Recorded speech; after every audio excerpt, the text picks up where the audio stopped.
Let's see the first topic, please. The first subject is catering. Anyone's given that? Josh. My favourite place to eat is the breakfast buffet in a hotel. Because at a breakfast buffet, I will eat absolutely everything. That's the rule, isn't it? At home, I will have cereal or toast for breakfast. At a breakfast buffet, I am having cereal and toast as my starter. In combinations you would never consider at home. Coming back and what have I got? Well, 8 hash browns, topped with some Dutch cheese, actually. I have 4 pain au chocolat, 6 croissants, some segments of a fruit I've never heard of, and 12 of the smallest orange juices you have ever seen in your life. I eat so much at breakfast buffet, I'm so tired, I have to go back to bed. And then sleep through to my next breakfast buffet. I'll be mixing the cereals, going crunchy nut cornflakes with shreddies. Who do I think I am, Heston Blumenthal?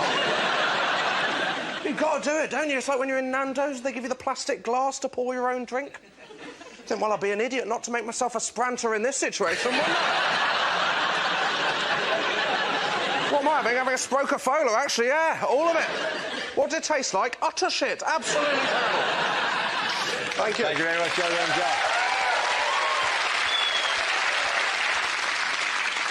OK, let's have a look at the next subject. And the topic is smoking. Let's come out. Joe. I've actually given up smoking, which, well, that's a lie. I'll be honest with you, I'm one of those pricks that says they've given up and then goes to the pub and smokes yours. Because when I was a proper smoker, I hated pricks like that. I really like... You know, someone comes to you and go, have you got a spare cigarette? I go, no. Because unfortunately, I'm addicted to them. Which means I pretty much take a shine to all of them.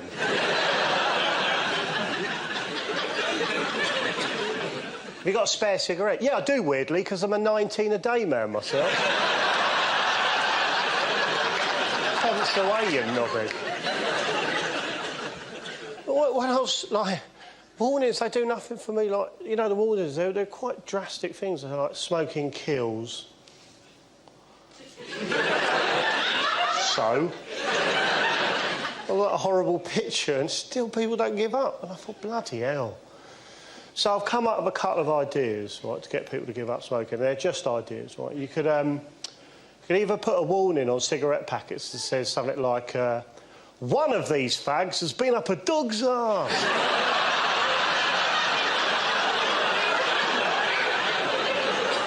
Yeah, I think that'll separate the men from the boys, won't it? Or simply make cigarettes cock-shaped. Well done, Joe. Thank you very much.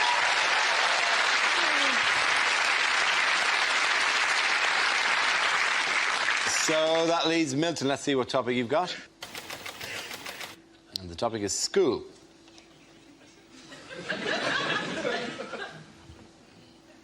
That last bloke was a bit weird, wasn't he?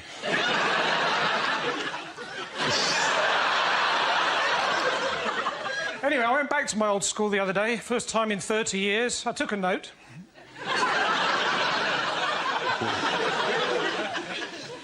Teacher said, so, Jones, what have you done with your life? I said, oh, I'm just Britain's top Ofsted inspector. They were a lot nicer to me after that. I was there for the funeral of my old science teacher. They asked me to say a few words, so I did. Method. We put the coffin in the crematorium.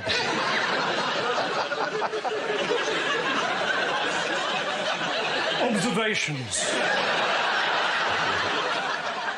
It burned with an orangey bright flame.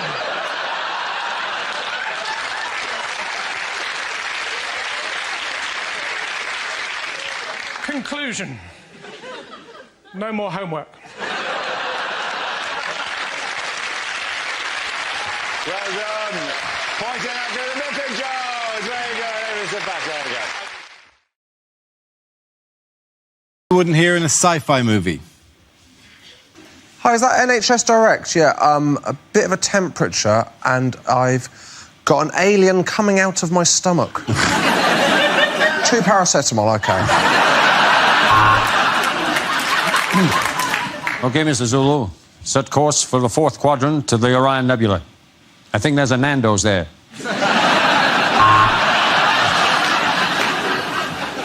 We're sorry to announce that there is a replacement beam down service this weekend between the ship and the planet Splooge.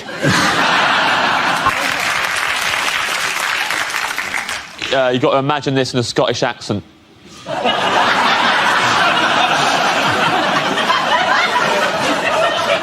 This is our Independence Day! There you go. They abducted us and took us to their spacecraft, and then they explored our bodies with strange probes. I'll be honest, it was the best stag night I'd ever been on. This man can now reach the full potential of his brain. Joey, wake up, you can tie your shoes. Reem.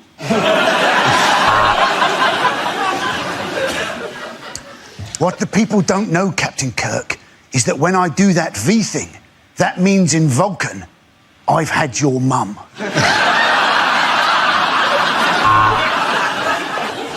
I think this time tunnel is broken. We have gone 1,000 years into the future and Bruce Forsyth is still working.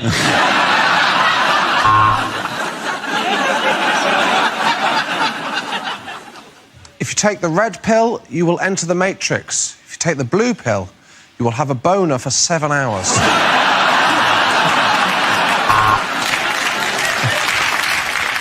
This is it. The machines are taking over. Hashtag apocalypse.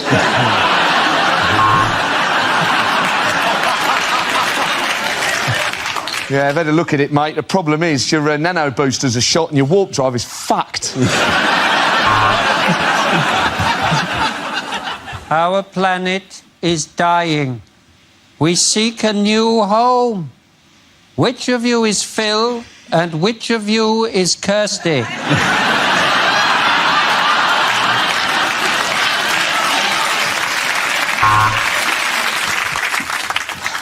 The dinosaurs are killing everyone. Why do we keep reopening this park? Who keeps giving us public liability insurance?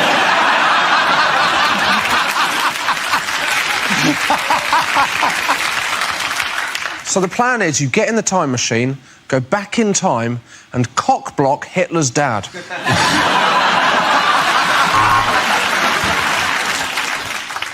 Phone home. Phone in Joan. No, phone home.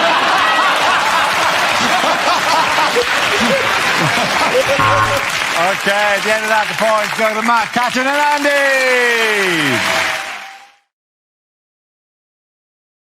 It's a picture of David Cameron, who faced a difficult start to this year's Conservative Party conference in Birmingham this week. Why? What overshadowed the conference? Well, Mark Reckless defected over to UKIP. Indeed, and in some ways, it's quite a surprise, isn't it, that UKIP accepted a defection from another party, because they don't really like outsiders coming in taking their jobs.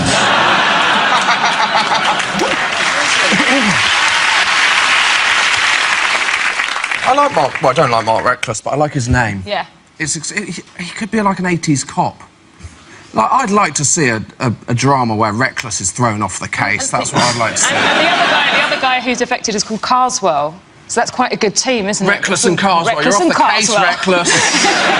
We're going to bring in Brian Irresponsible. Yeah, but prior to this, the thing that he was most famous for, Mark Reckless, wasn't it, was that he got too drunk in the House of Commons and was incapable of voting. He couldn't actually get out of the bar door, if you remember. He was trying to open the bar door to go and vote, and he kept on opening it on his own foot without realising that it was his own foot in the way. And you're guessing he's probably been trying to leave the Conservative Party for years.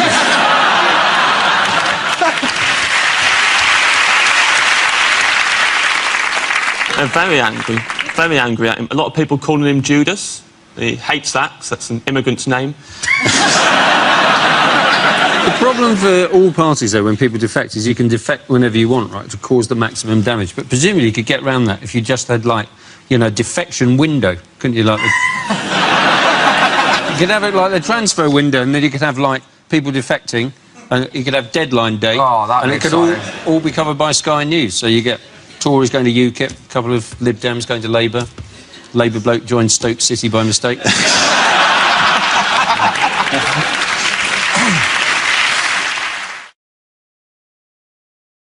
Welcome to our final quickfire round called Scenes We'd Like to See. This is for everyone, so if you can make your way to the performance area, please.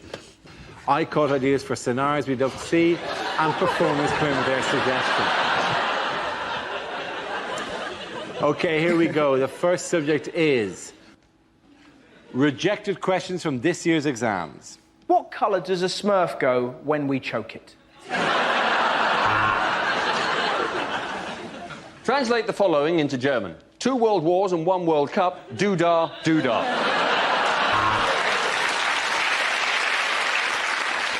How many pepperami big boys could you feed to Victoria Beckham through a tube before she became visible to the human eye? What is the name of the force that pulls objects towards the centre of the Earth? Is it A, gravity, or B, magic? Katie Price is supposedly worth £8.5 million and has got a thriving TV career. Explain.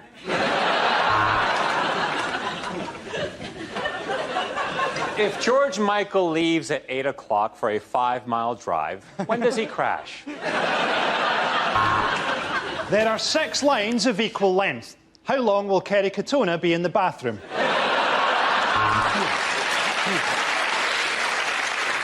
If a train is going at 70 miles per hour, how surprised would you be?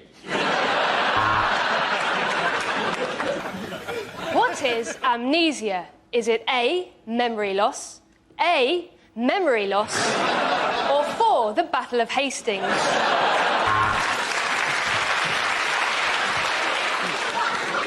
If Sally buys 3 oranges and 2 apples, how far south of Scotland is she?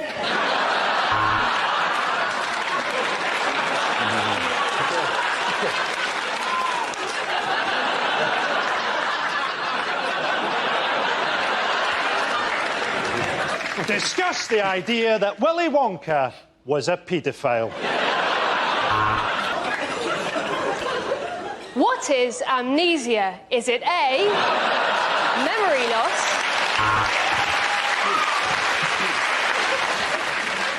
Draw a diagram of the male genitalia.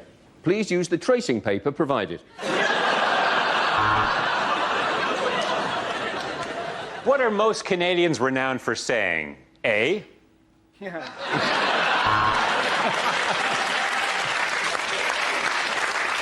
English. Is standards declining? Hitler, Pol Pot, Genghis Khan. Shag, marry or kill? There's a wedding where Jane invites 20 guests and her partner Helen invites 40 guests. How angry is God? The next topic is unlikely things to hear on a TV business show. Well, the footsie has had its best day since March. It went shopping, had lunch with friends and took in a show before shagging a complete stranger it met in a bar. Our invention lets you know whether or not a girl fancies you. We call it beer. OK, Dragons, I've developed a system that lets you get your own seat on the bus, and it involves talking slightly too loudly then pissing yourself. This morning, I'm asking for £500,000. And with that, I will buy 500,000 lottery tickets.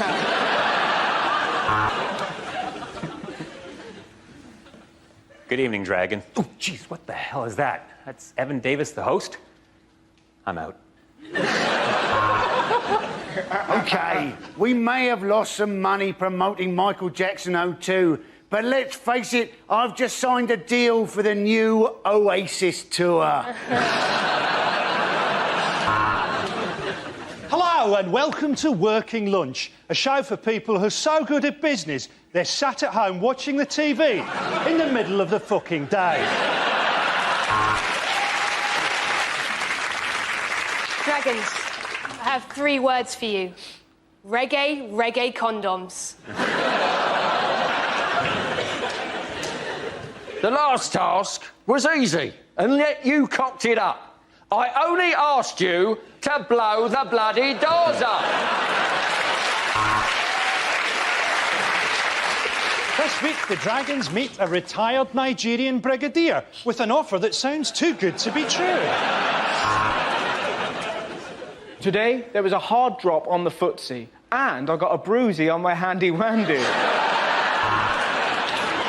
This week, the apprentices face their toughest task ever, selling the shite Sir Alan actually makes. OK, Jim, that round. The point's going to Frankie Hughes Stewart.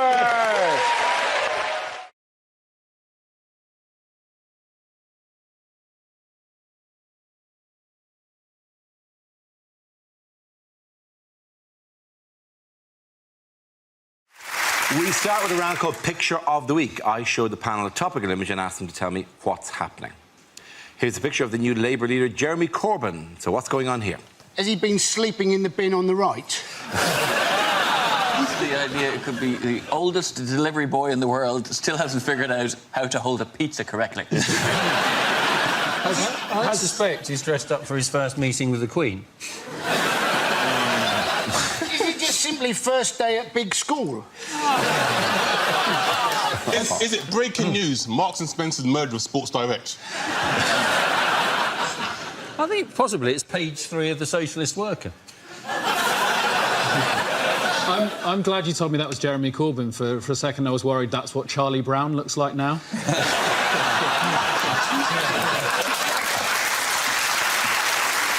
And that folder actually contains Snoopy's ashes. Too much now. Please. Snoopy's long dead. I think it's 66-year-old legend still got it going on. I reckon the owners of number 48 are probably very proud to be able to show off their garden like that. It was a Tuesday! It was a Tuesday! The bids were collected on a Tuesday! I bet they're more surprised than anyone that one of their gnomes just came to life and walked off.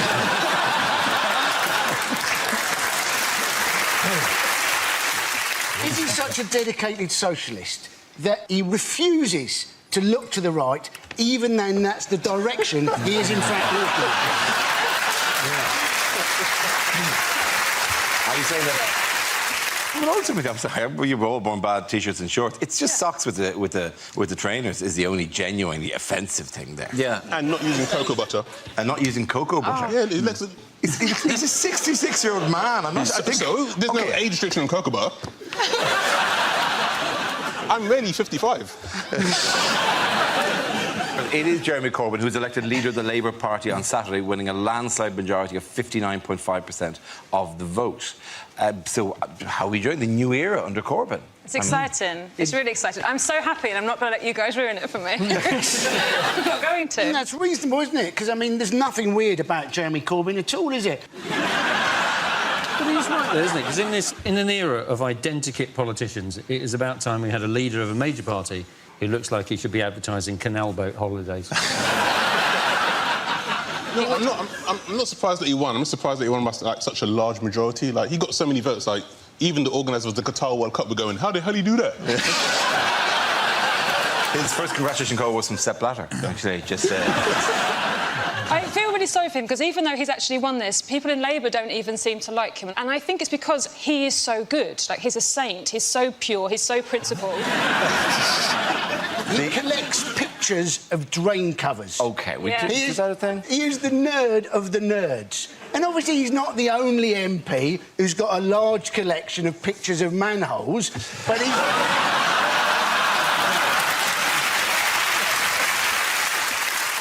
The weird thing is because he's an Arsenal supporter. He goes on to matches, but the that comes as no surprise. Yeah, well, yes, well, he's in Islington for God's sake. But well, not so much that, but it's a bunch of underperforming Reds who are hooked on the outmoded concepts of a foreign intellectual who, when they tried to put a team together this year, couldn't get anybody decent to join them.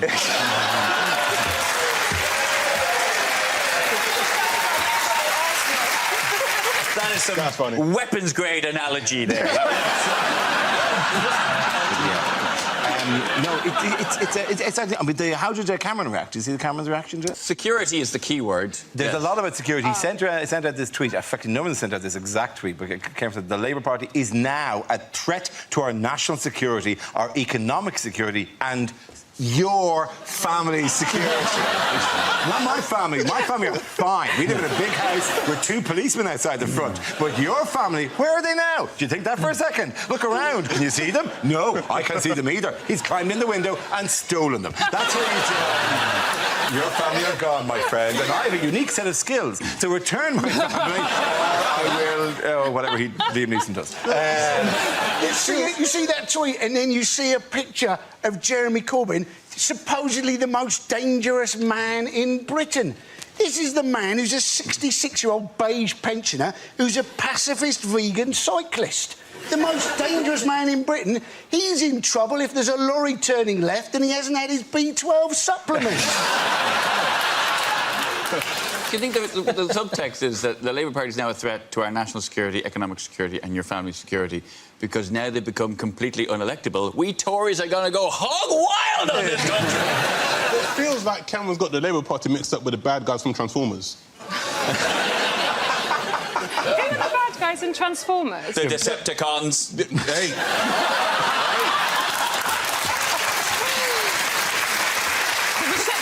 Decepticons. I think we've just spotted the nerd of the nerd of the nerd. We start with a round call. If this is the answer, what is the question? On the board are 6 categories. Ed, which category would you like? Sport, please. OK, the category is sport, and the answer is 33. What is the question? Is it how many pages in a Game of Thrones script are just the word tits in massive letters? What is the emoticon for 2 women in a queue? Is it the number of women I slept with in my 20s plus 32? Is it how many children you have to qualify for a family ticket at Mormon Centre Parks?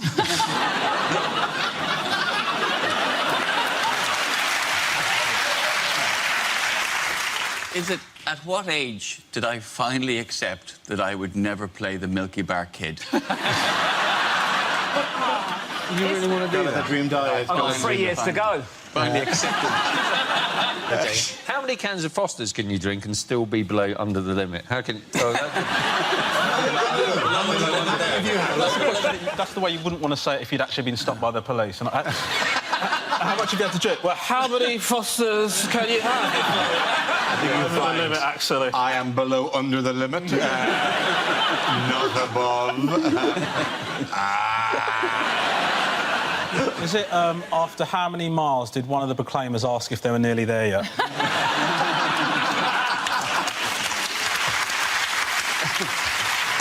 Surely they go, why are we both going? You're the only one who's going to shag her. Why am I joining you on this 500-mile journey? You promised me she had a friend. Is that right?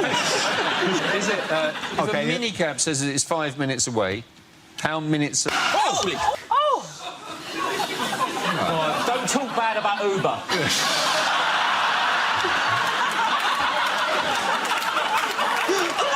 Well, here, the minicab industry has long fingers, isn't it?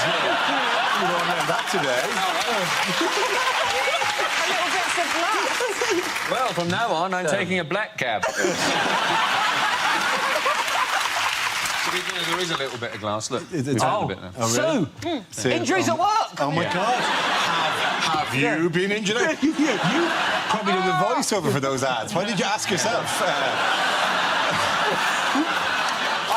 33 Fosters and then the light exploded! Now, I'm going to check with you. What do you think? They're happy. They're happy. Oh, they're happy.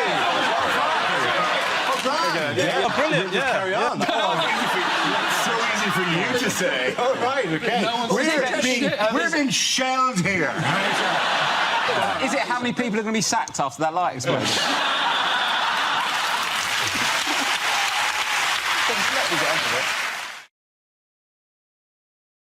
So let's spin the wheel. First subject is sleep. Edward. Does anyone here sleep with someone who snores?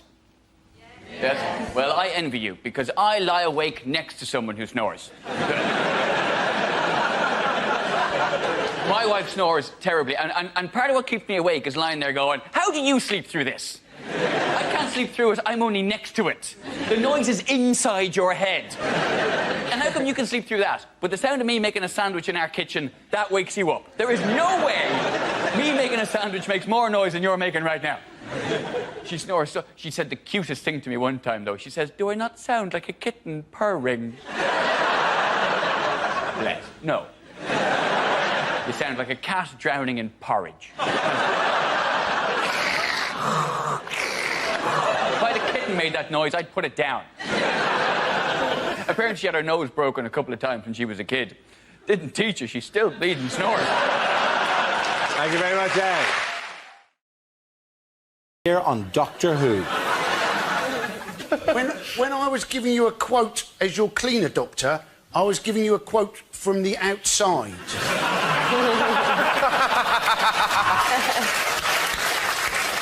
No, there isn't going to be a new Doctor.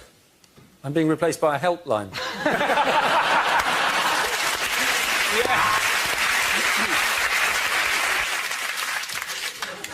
That is the last time we park the TARDIS outside the Portaloos at Glastonbury.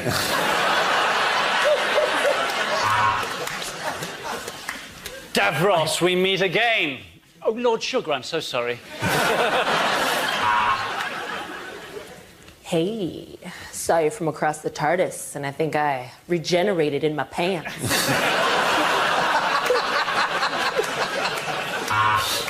Doctor,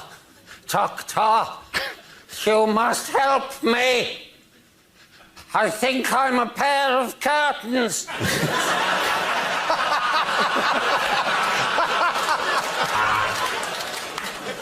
Tragic news about the Ood. There's been a terrible flood. They tried to escape into the wood, but it didn't do any good, and now they're all dooed.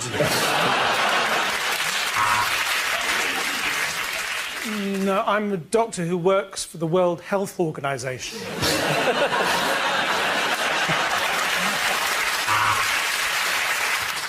Yes, I mainly hang around young women. Yes, I was on television in the 1970s. Where are you going with this? You've got to believe me, Clara. This is our best chance. Now, unzip my flies and I'll explain later. Let's go forward in time by an hour. Then we get a quid off the pizza.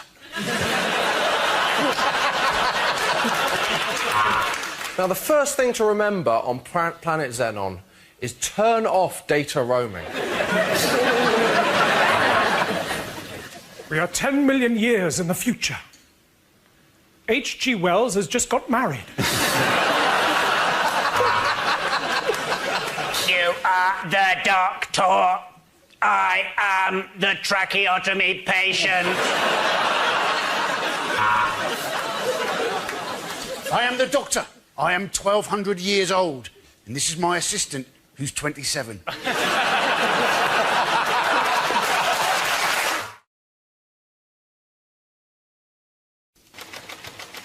The first subject is health.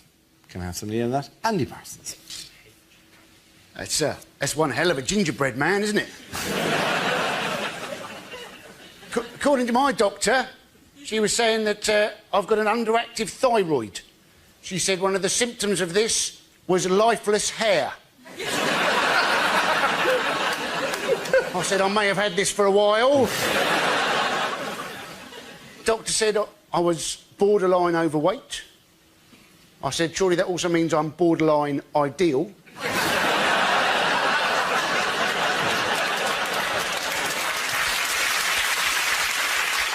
She said apparently they're using testosterone injections in men to help them control their weight. And I was getting, you know, if you are full of testosterone, you know, chances are if you do see a donut, you'll rather more try and shag it than eat it.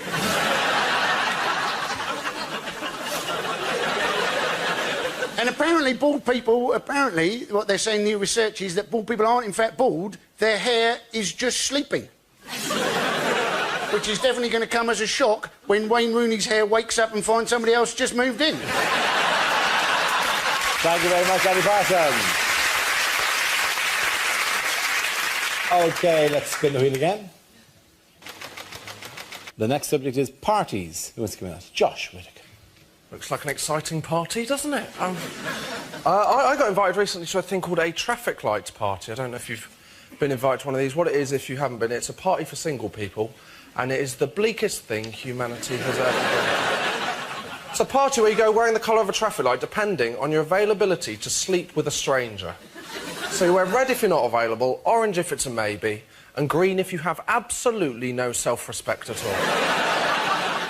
I didn't go because I'm a driver, I know how traffic lights work, I know how that party's going to end. It's going to end with one girl stood in green, and then a queue of men with me at the back, slowly pushing forward, going, please be still green when I get there. Please be still green when I get there.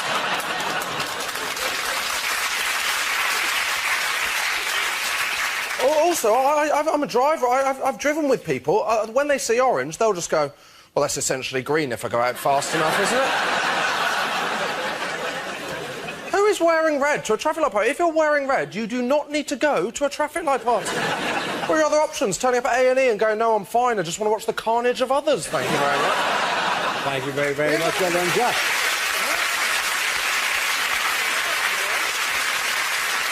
So that leaves us with Milton. Let's see what you've been left with. Let's spin the wheel. Topic is history.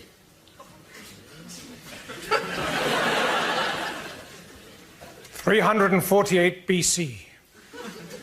The breakfast cereal Frosties is invented by Alexander the Great.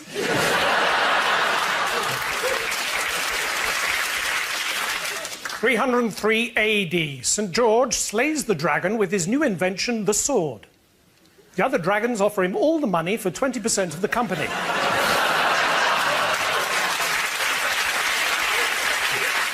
1896. H.G. Wells publishes the book The Time Machine. 1897, H.G. Wells writes the book The Time Machine.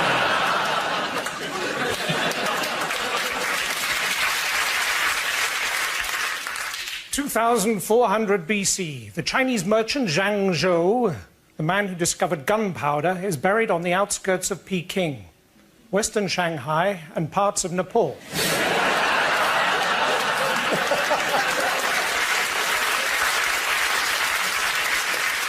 1571. You have no new messages.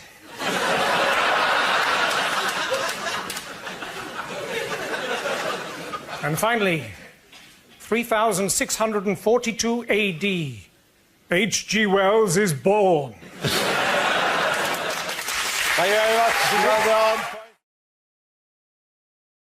Next topic is unlikely things to hear over a tannoy. Ladies and gentlemen, good afternoon and welcome to Waitrose, you smug, rich pricks. This is not a drill. I repeat, this is not a drill. Would somebody please go to the power tools aisle and get me a drill? If you see an unattended bag, please don't report it. Remember, you're in world of luggage.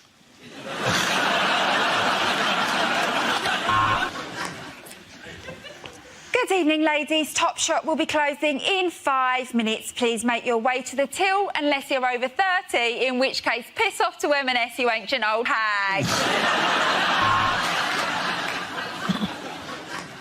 This is an announcement for the front desk of the swimming baths. Could doctor, someone's done a shit in the pool?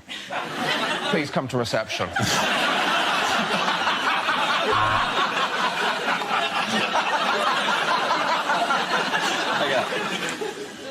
Would the couple having sex in aisle 2 please stop? Spillage in aisle 2.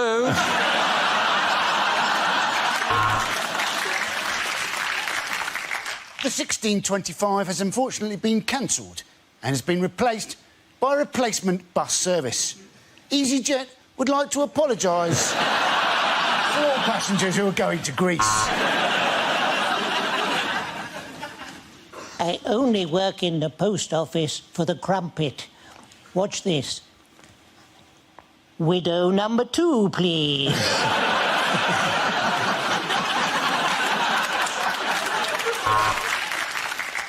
In tonight's performance of Chitty Chitty Bang Bang, the part of the child catcher will be played by a 1970s TV presenter.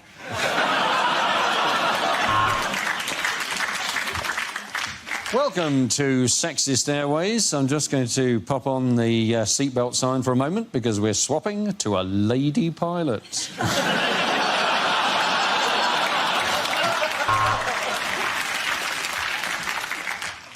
We are now coming into land in Russia, where the local time is 1956.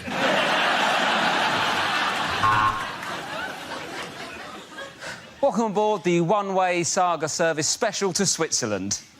Let's try and have a laugh.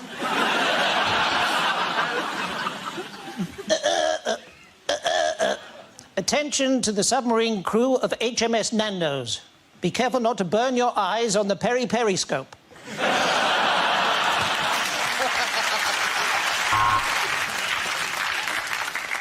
Lost children can be found at the Lost Children tent. If they're not claimed by the end of the day, they will be destroyed.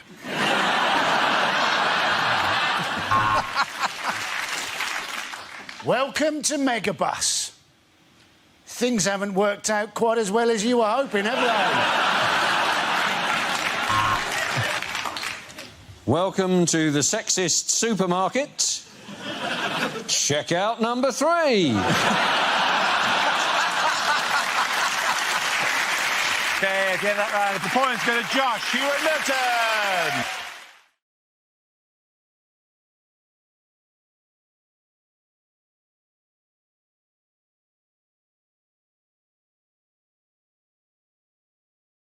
We play a round called Trumpty Dumpty Sat in the Wall. This game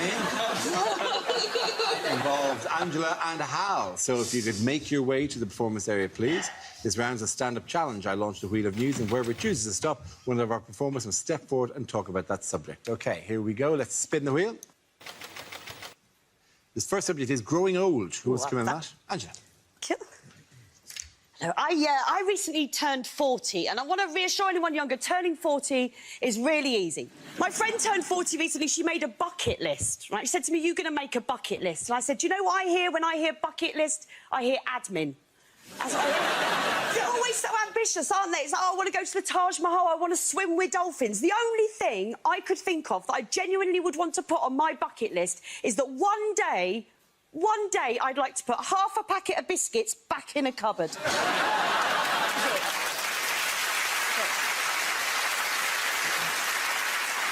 But getting old, growing old in this country looks scary. It's looking scarier and scarier. You know, by the time I get to old age, there won't be care homes anymore, will there? It'll just be an OAP rescue centre. So be like Battersea Dog Zone.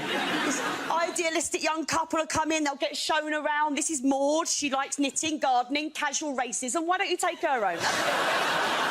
That's what it'll be. So we have to worry about these things. We do, because we're all living longer, aren't we? There's so many 100-year-olds in this country now, the Queen's had to get a Moonpig account to keep up. This is my plan for old age. If I get there, right, if I get to my 80s, I am going to spend every single day doing Class A hardcore drugs. Why wouldn't you? Well, you don't have to get up in the morning, do you? Right? You'll never have trouble finding a vein. I'll tell you something, you might not be able to afford to heat your bungalow, but I bet you can afford to heat a teaspoon, then you won't give a shit how cold you are. No brainer, isn't it? Thank you very much, Angela.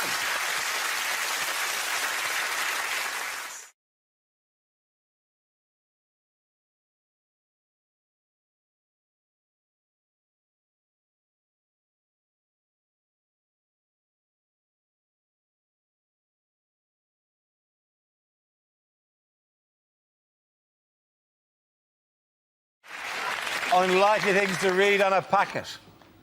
Ragu sauce. If you gave this to someone who is actually from Italy, they'd punch you in the face.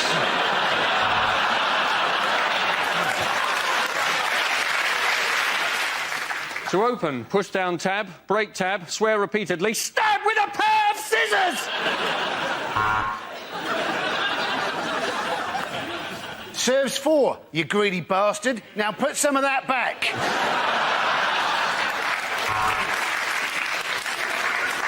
Viagra are proud sponsors of Andy Murray. for people who can only ever achieve a semi.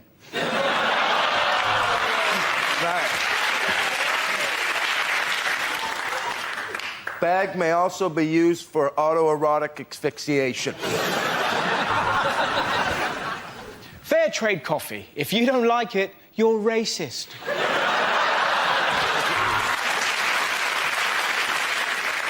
Sunny Delight counts towards your 5 a day as -2.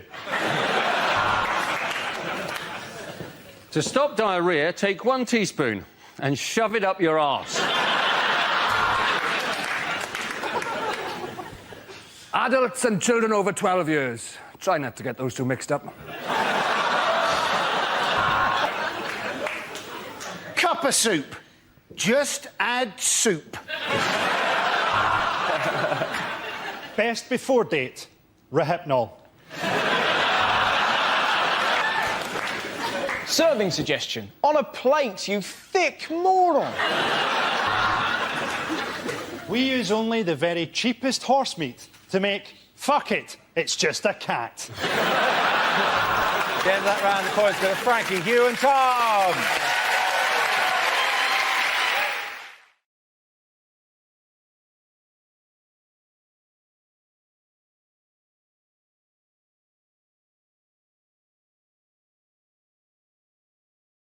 We start with a round called If This Is the Answer, What Is the Question? On the board are 6 categories. Catherine, which category would you like? Politics. OK, politics it is. The answer is 10 billion. What is the question? Is it how many hours of community service will Justin Lee Collins have to do before a girl agrees to date him again? Is it how many undeserved chances will Rihanna give Chris Brown? This is the news that at the Conservative Party conference in Birmingham this week, Chancellor George Osborne announced that in its drive to reduce the deficit, the government will cut a further £10 billion from the welfare budget by 2017. Where's that going to come from? Well, just checking, they're not cutting friends with benefits, right? Still fine. That's still grand. Up to the age of 25. Who has received a hero's welcome at the conference? Batman! Yes, the bit where Batman came. No, not Batman. Oh, Boris. Boris Johnson. Boris Johnson said he wanted to be tough on crime. And this was after, apparently, he's had 6 bikes nicked. And you're wondering, has he really had 6 bikes nicked? Or 6 times he just hasn't got a clue where he in fact left them? What was the hero's welcome? What did they do for him? So they kind of clapped. It wasn't like they threw rose petals or anything like that. They were just very happy to see him. Well, a hero's welcome. You know, in Aladdin, when he's on the elephant and it's, hey, clear the way in the old bazaar. Hey, you, let us through. It's a bright new star. Oh, come be the first on the block to meet his eye. You know, you're gonna love this guy. That...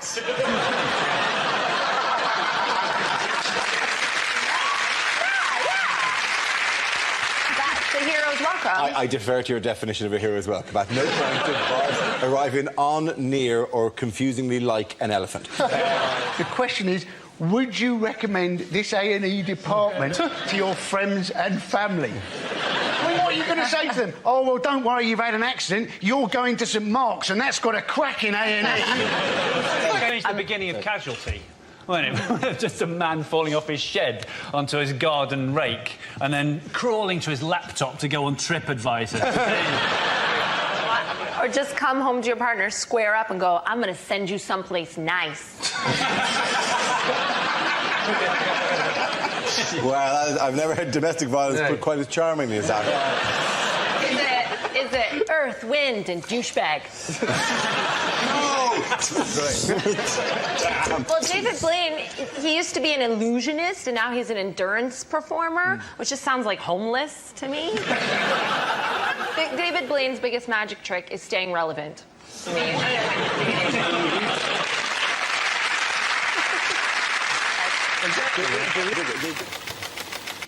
And it's Nationality. Who wants to give us?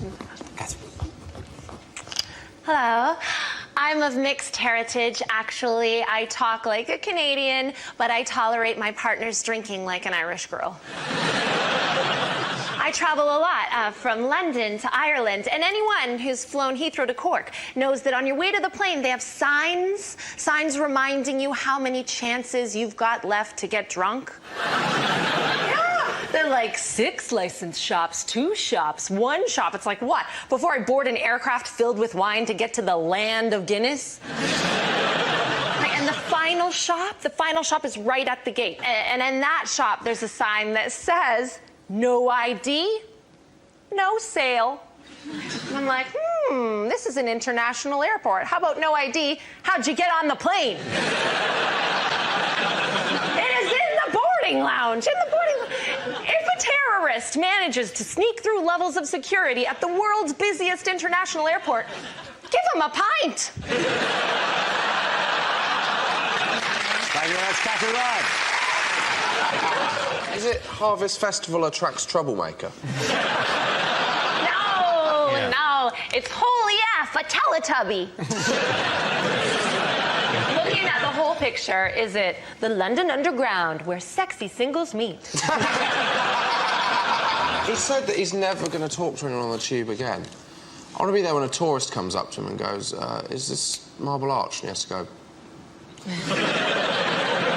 Well, that's the only way they'll learn.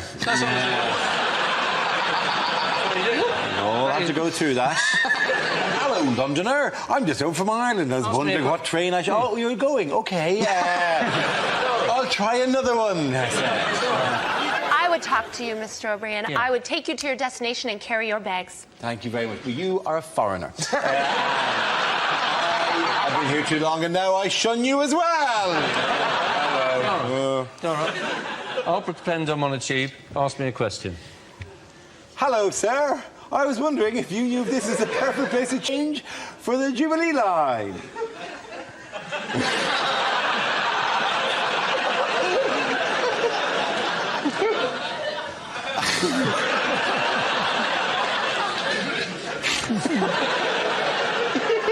Excuse me, I was wondering if this is the right place for... I want to get to Buckingham Palace. It's shameful. This man is a pioneer, the first man ever to speak on the tube. And your people, instead of lifting him up, you punish him by making him coach your football team. Some scenes we'd like to see, so if everyone can make their way over to the performance area. I'll read out this week's topics and then we'll see what our panellists can come up with. OK, the first subject is lines you wouldn't hear in a Bond movie. Hey, it's me, Pussy. Pussy no more? Yeah, I'm post-op now. It's going real good. Unlikely things to hear at a party conference. Let's get drunk and join the Euro.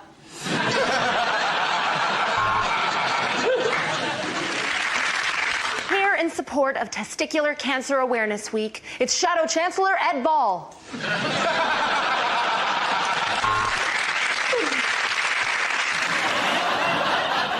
Or still as cool as ever, it's Entourage, the movie. In the interim, she had taught the parrot to slag him off.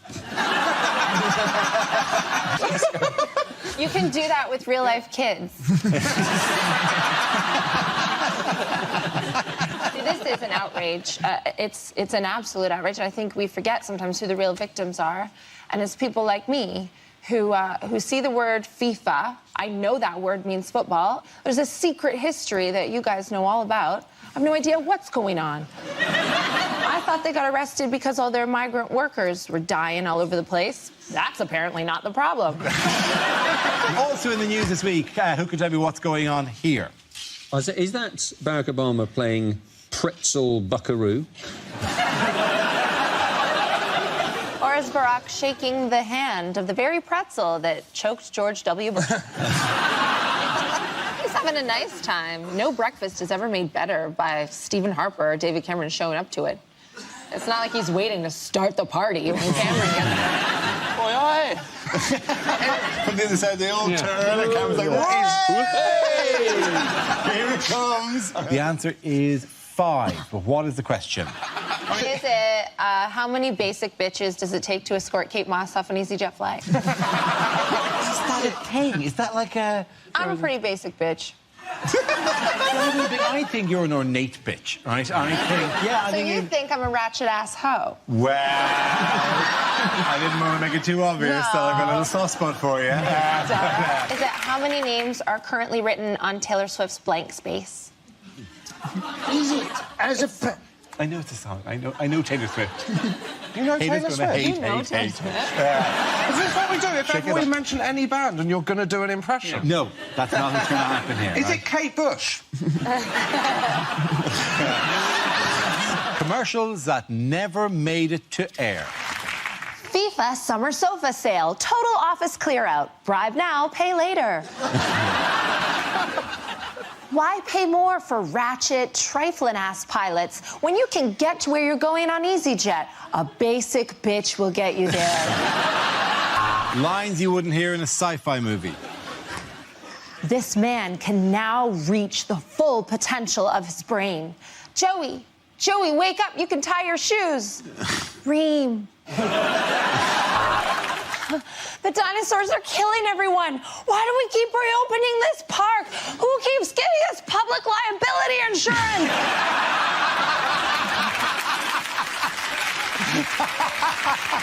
We saw it around called Picture of the Week. I showed the panel a topical image and asked me to tell me what's happening. So here's a picture of the 4 Labour leadership hopefuls. What's going on here?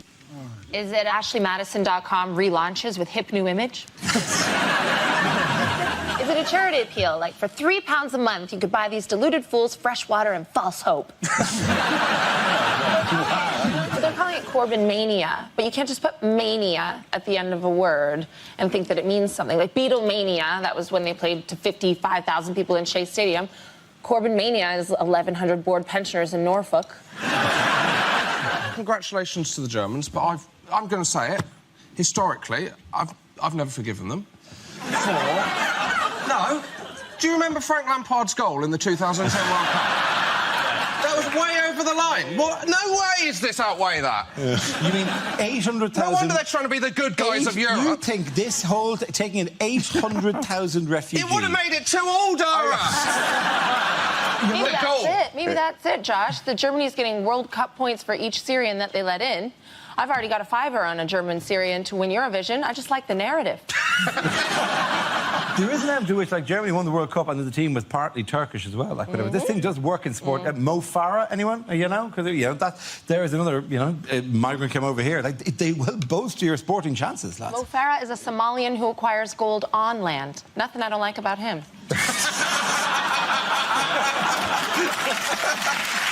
On the board are 6 categories. Ed, which category would you like? Home news, please. Home news it is. The answer is 63 years. What is the question? Is it how long before the Lib Dems can legitimately book a conference room again? What unusual present might people be giving this Christmas? I think it's actually sperm. It is sperm. Yes, it is sperm. Yeah. But this not an unusual gift.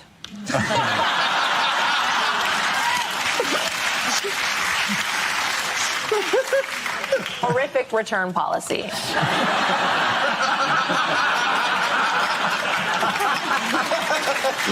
Not interested. You said 14 days. Oh, you've lowered the tone, Dara! How have I ruined it? How have I ruined it? Unlikely things to hear on breakfast TV. The world of show business has suffered another tragic loss. But don't worry, it's one of the ones you already thought was dead. If you hear a knock at your door, you could be the winner of £20,000. 2 knocks and it's a police raid. Hide the guns. The next topic is lines you wouldn't read in a romantic novel. She felt every part of his 8 inches. He was stiff, absolutely wretched, and even in her innocence, she knew her hamster was dead. Jeremy Corbyn, you've got me blindfolded. What are you going to do now? Nothing. I just wanted to highlight the injustice of inmates detained at Camp X-Ray without a fair trial.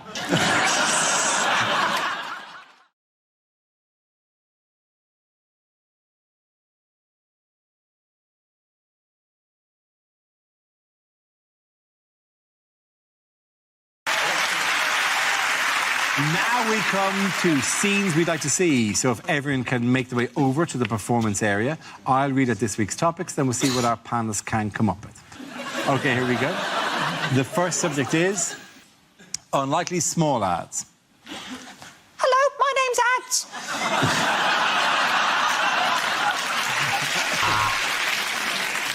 For sale, 1 tent. Please contact the BBC.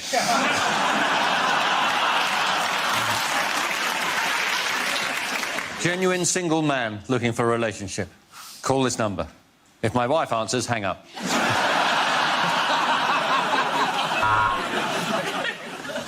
Free to good home.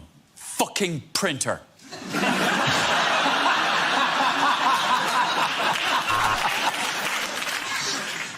Phone to hear my talk about how I became obese. 888-8888.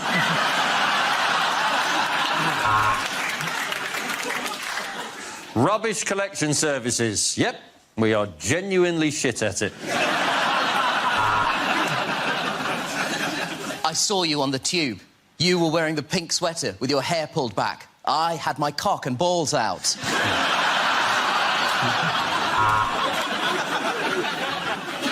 Do you want a hard-working plumber for a reasonable rate? Then you shouldn't have voted for Brexit.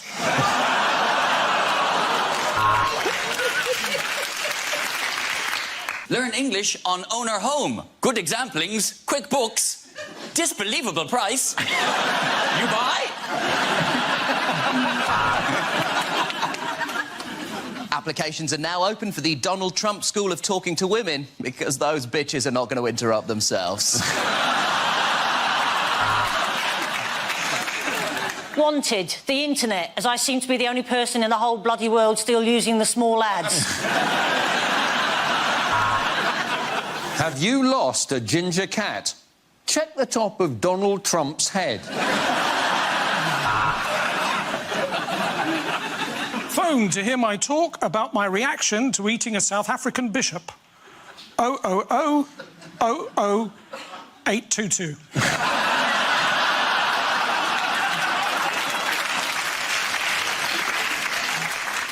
Respectable middle-aged lady would like to meet gentlemen for cosy nights in, country walks, theatre visits, and occasional eye-popping anal.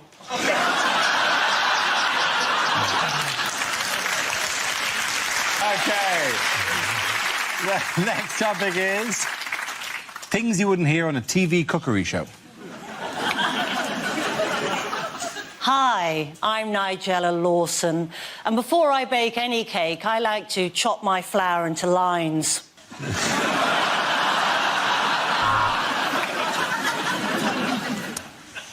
You can see that's rising nicely. It does that every time I think about how much money Channel 4 are going to pay me.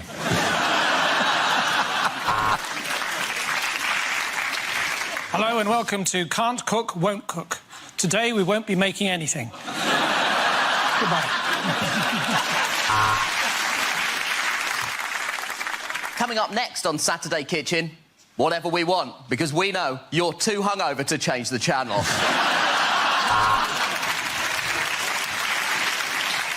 This is a hot pot. This is a fucking hot pot!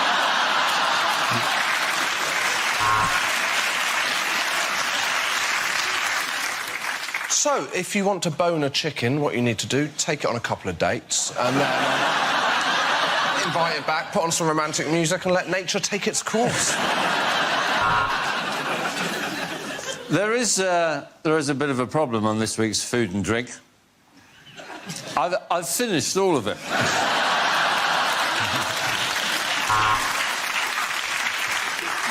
This is a Thai chicken curry, or as I like to call it, hot Asian cock.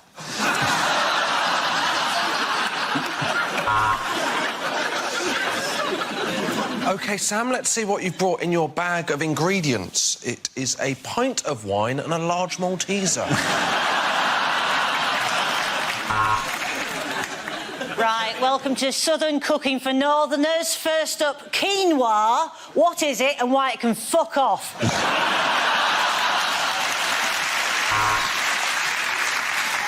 Well, if you're going to pop it in, don't forget to cover it first. I didn't, and that's why I'm making paternity payments.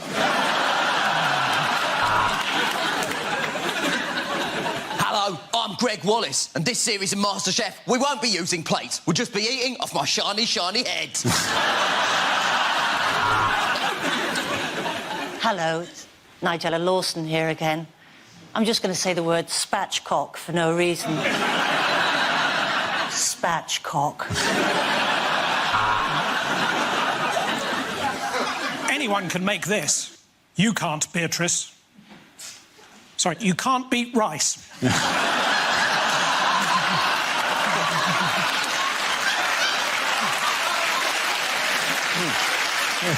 just all go home. Yeah, let's just go home. Welcome to Great Indian Bake Off. I'm Paul Bollywood.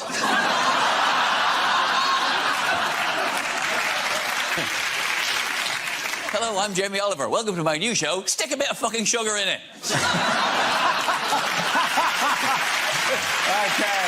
At the end of that round, the points go to Nish, Zoe and Josh.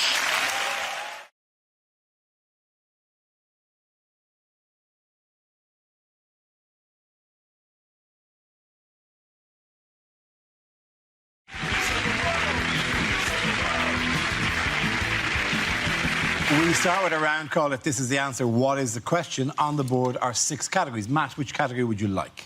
World news, please. OK, world news it is. The answer is petrol, money and drugs. What is the question? What will the motto be for the Qatar World Cup? No, just in English. Yes, the question I was looking for is what items are at risk of running out in Greece after Sunday's crucial vote on the EU's bailout terms. This is news as 61% of the Greek population voted against accepting the strict austerity measures proposed by the EU. There's now a real risk that the country will run out of money, fuel and medicine. So what does it all mean for Greece? It's ridiculous now. The whole thing is just going on. It is like a soap opera. And I don't watch the Eurozone crisis now day to day. I wait till Sunday and I watch the omnibus edition. This thing of just referring to the Greek exit as Grexit, it just is like, are you in that much of a hurry that you couldn't say a third syllable? If the British exit happens, it's going to be called Brexit. It sounds like a cheap form of Lego, or what the Greek Prime Minister does every time he meets Angela Merkel. Let's kick off with a round called Inside the Mind of. With the G8 conference fast approaching, we clamber inside the mind of the American president. Can anyone tell me what the voices inside George W. Bush's head might be saying? Are they saying, if you step on the cracks in the pavement, George, we have to invade Syria? Unlikely film trailers. Harrison Ford is 73 and he's back in Indiana Jones and the tricky patch of ice outside the post office.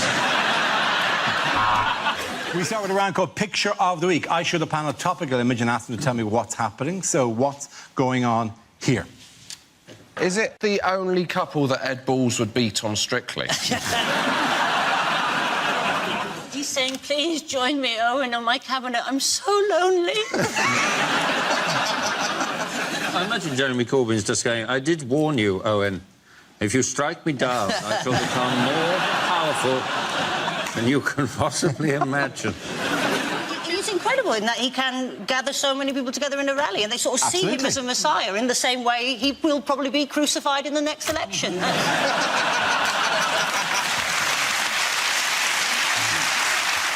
Chancellor George Osborne ahead of the Conservative Party conference this week. A recent survey has put him well ahead of his rivals to succeed David Cameron as the party leader. It's exciting to know that this has already started. Yeah. Party leader election, which will take place in 2019. And there's already polls about who's going to be taking over. Well, I hope it's not him, actually. I hope it's Boris. Because if Boris gets in and Corbyn's in, you can forget about politics altogether, don't have an election, have no election at all, and just settle it all with a bicycle race.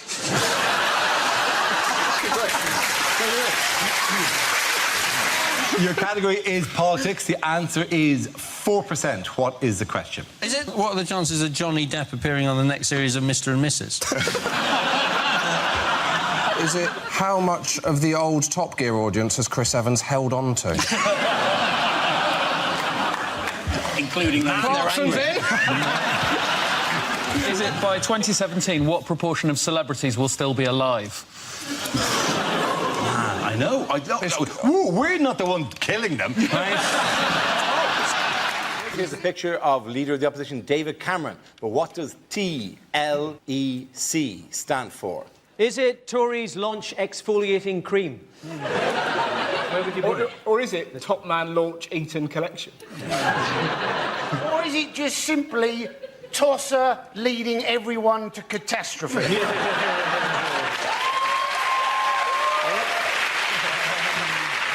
Are you not a natural Tory? Commercials that never made it to air. To qualify for second meerkat toy, Alexander has invaded Ukraine. OK, let's spin the wheel again. Subject is health. Andy Parsons. With flu jabs now, what they do, don't they, is they put a little bit of flu into you to help you combat the flu. I was thinking by that argument, surely you should be able to have the odd cake to help you fight obesity. Because let's face it, you can do too much exercise, can't you? You know, did you see Madonna's arms? They didn't look right, did they? It's like half human, half Terminator. Of course, that's the problem when you're always picking up small African children going, no, no, no. Thank you very much, Andy.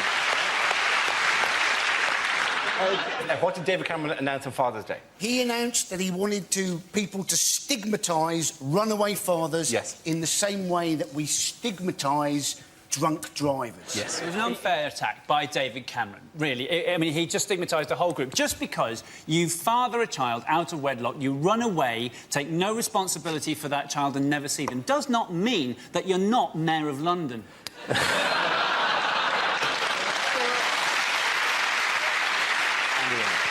This is a picture of the victorious German football team celebrating their World Cup win in the dressing room with Chancellor Angela Merkel. Germany defeated Argentina in the final by a single goal from Mario Götze in extra time, becoming the first European team ever to win a World Cup in South America. Were you shouting for anyone or not for anyone? Or most English people were shouting for Germany, which is a first, really, isn't it? I didn't mind who won. I just it was a good game, but I found it very difficult just watching as an England fan because it all gone so wrong for England. And I bet if you're watching in 4 years' time on Dave, we're still shit, aren't we?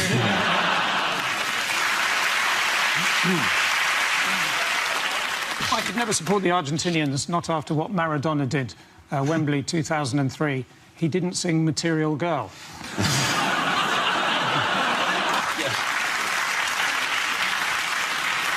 The one I love, the guy I love being there was Putin, because he was there because they're hosting the next one, isn't it? Yes. And every country that hosts it is desperate to win. And he must have been looking at that final thinking, the only way that Russia are going to win is if we invade Germany. Putin sitting next to Blatter was the finest photograph in the history of democracy. How do you win your elections? Oh, I never run against anyone. Me neither. High five! High five! The death of Brazilian football. That's what they'd witnessed. Oh, yeah. Not funny, but that was interesting. Well, you say that. It was kind of funny. There was, because a few weeks ago I was talking about the head, you know, the way they were overemphasising the pretty women in the crowd type shots all the time. And I said, and I on the show called for more shots of children crying. Yeah. And then when they posted, there's that one of a small boy just blubbing his eye, and he's pushing his glasses out of his face, and he's got a Coca-Cola can, which is beautiful branding, absolutely spectacular branding, and he's weeping into it. And I got sent that image 4,000 or 5,000 times on Twitter in the minute after it was posted with the words "Happy now." Yes, I was. I went through it. Welcome. Which category would you like? Home news. Home news it is. The category is home news. The answer is 12 days. What is the question? How long is Andy Murray gonna party after he's won Wimbledon? We'd like to believe so. Is Andy Murray stupidly about to post his gold medals? Where's Andy Murray?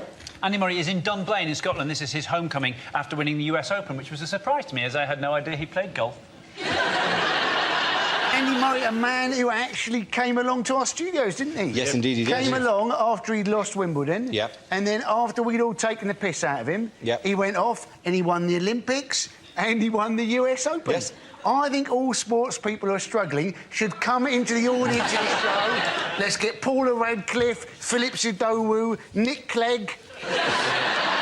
It'd be brilliant, wouldn't it? I think if I was opening a Pizza Express, I'd open it next to a Vision Express, so we got some of their customers by mistake.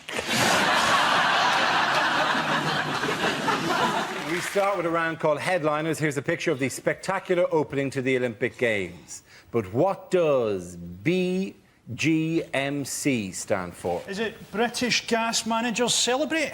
The answer is 1,000,000%. What is the question?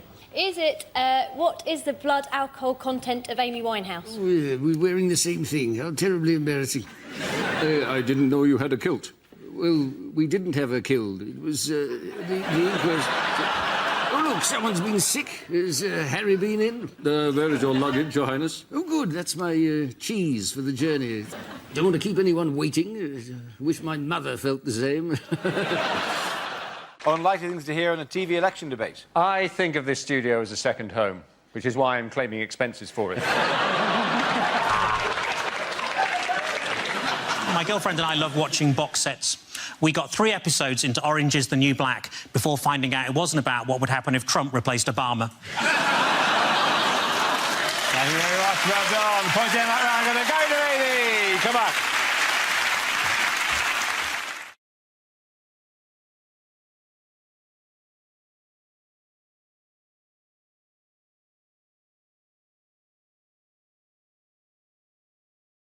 Now we play a round called School of Hard Mocks. This game involves Rob, Andy and Stuart, so if you could make your way to the performance area, please. This round is a stand-up challenge. I launch a wheel of news and wherever it chooses to stop, one of our performers must step forward and talk about that subject. The winner is whoever I think is the funniest. OK, here we go. Let's spin the wheel.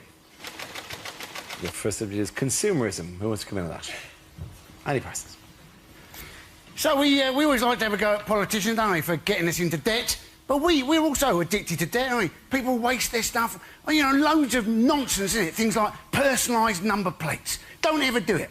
Anybody can get a personalised number plate, yeah? You can change your name by deed poll for a tenner, right? Just change your name to your car registration number.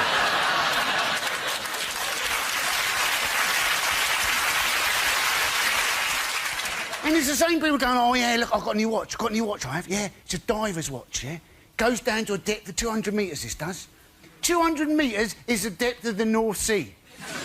If you find yourself at the bottom of the North Sea, you're not diving. The ship has sunk, the air bubble is running out, and it's going to be little consolation you know at the bloody time. Thank you very much, Andy Parsons. OK, let's spin the wheel again. The next subject is food. Who wants to come in on that? Rob. I like food. I eat it most days. The thing is that I've moved out with mum's now, so I go home and see my mum and dad, and I'm excited to see them, but I'm more excited to see the contents of the fridge.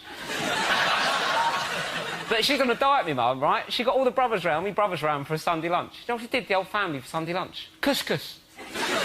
For lunch. Right? I rang Childline, they didn't want to know.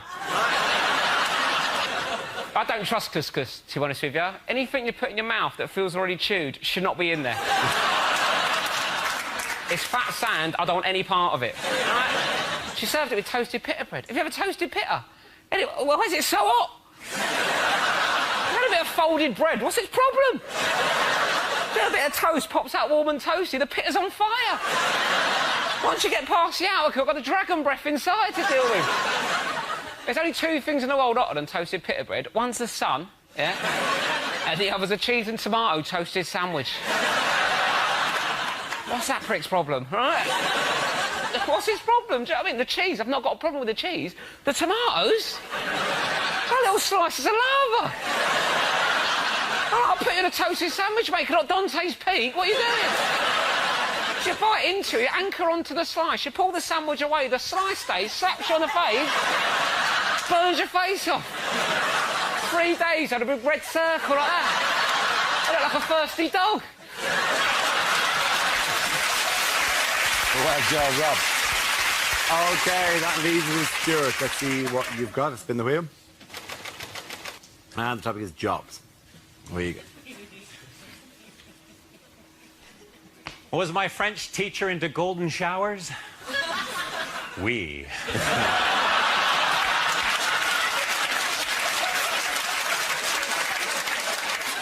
I'm a Canadian comedian, but if people think I'm Russian, Soviet.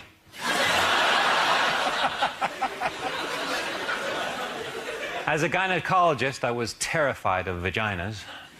I won't go into it. Very sad, I've just come back from the funeral of my coke dealer.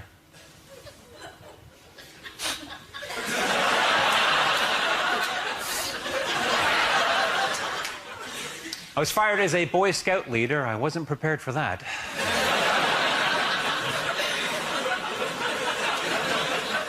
I used to be a sarcastic high jump coach. Get over it!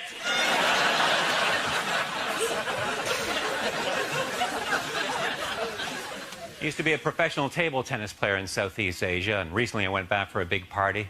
Oh, it was a real Hong Kong ping-pong ding-dong.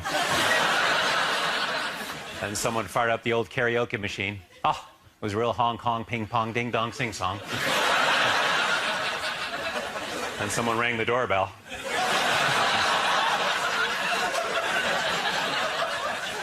Cops. It was the cops. I used to be a cop. One night a guy asked me if he could urinate on my wrist. I said, not on my watch. Thank you very much. Good night. Thank you very much, Stuart Francis. Points there for Stuart and Rob and Andy. What the hell? Come on. Everyone gets points.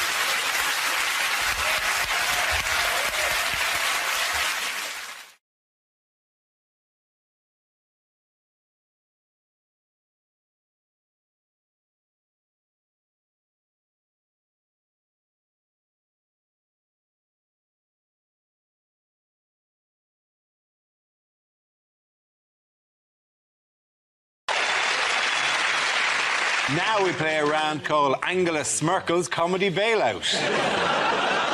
This game involves Nathan, Chris and Andy, so if you could make your way to the performance area, please. This round is a stand-up challenge. I launched a wheel of news, and wherever it chooses to stop, one of our performers will step forward and talk about that subject. The winner is whoever I think is the funniest. OK, here we go.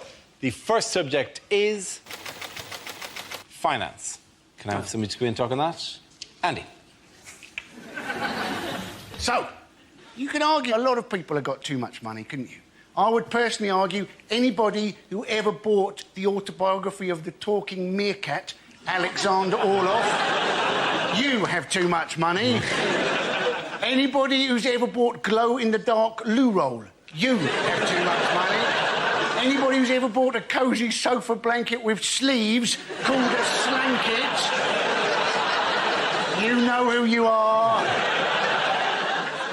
Also, anybody who's ever bought an innocent smoothie. How expensive are they? £2.49 for a bottle the size of a specimen sample. And they have the cheek to call them innocent. Ladies and gentlemen, go to a supermarket, buy yourself a banana. It will cost you 20 pence. Take a big bite, go, You would have saved yourself £2.49. Well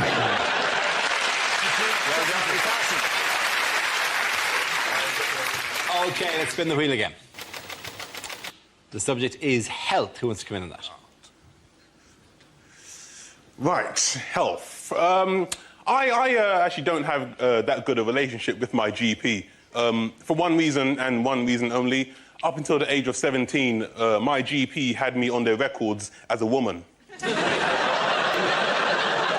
But yeah, they had me on their records as Miss N. Caton. And then one day they sent me a letter in the post addressed to Miss N. Caton. Now, because I'm 17, I don't really pay attention to the detail. I open the letter, and the letter says, Dear Miss N. Caton, your doctor surgery would like to invite you to attend a cervical screening next Monday at night. Now, this is where I messed up. See, at 17, I knew what cervical was. That's obvious, right? But what I didn't know was that there's more than one meaning for the word screening.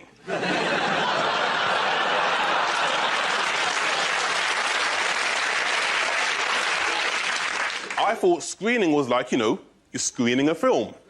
So, when it said we would like to invite you to attend a cervical screening, in my ignorant, naive 17-year-old brain, I honestly thought I was being invited to watch a movie about women's genitalia. Right? Now, I'm 17, I'm horny, I'm a virgin. Am I going to go? You're damn right I am. So next Monday morning, I go to my GP, I get to the reception, it's full of women, doesn't put me off. Right? Walk up to the receptionist, I go, hey, how you doing? I'm Nathan Caton, I'm here for the cervical screening.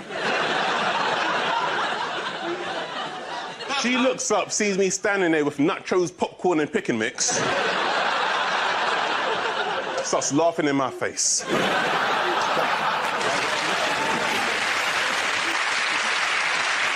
OK, that leaves you with Chris. Let's see what you've been left with. Let's spin the wheel. The topic is relaxation. We're obsessed in this country, obsessed with relaxation.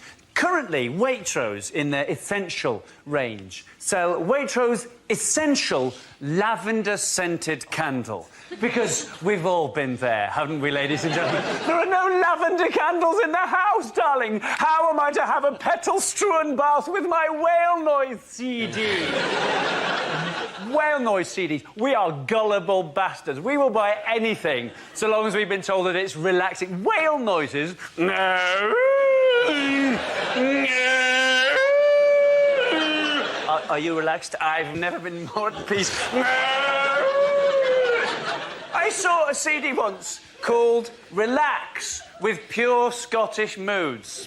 Relax with Pure Scottish Moods! Relax! Track 1, bit chippy. Track 2, slightly resentful in the country in the first place. Track 3, go, you bastards! Very good, well done there. Point to Chris, congratulations.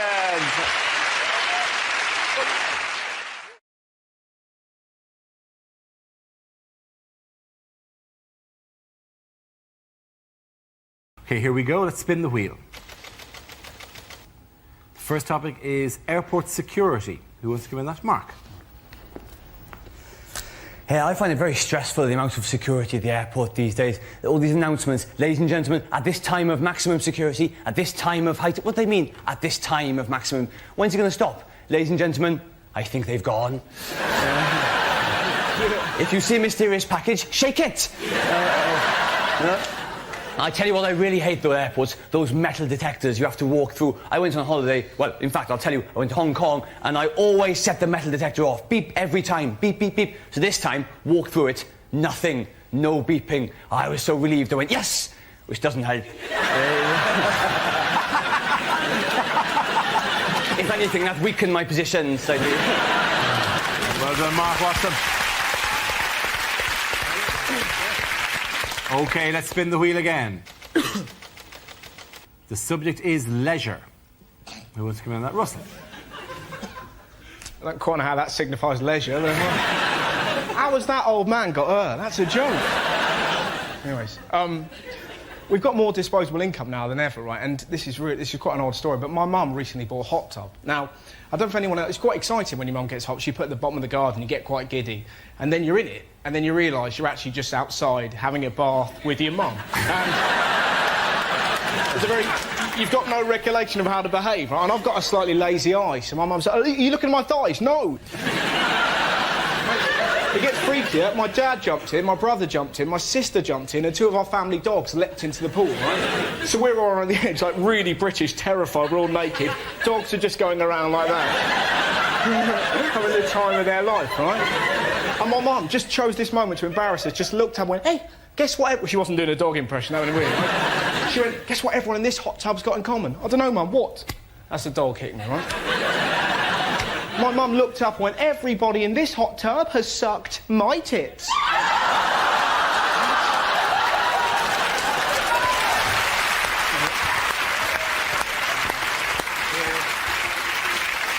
OK, that leaves us with Andy and Frankie.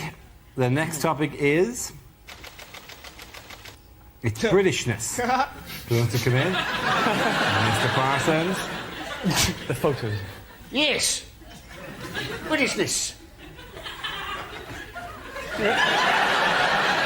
For those of you who require more than just a setup to a joke, there's only two things we like, aren't there? Huh? Moaning and queuing. And why do we like queuing? So as we can have a bloody good moan about it.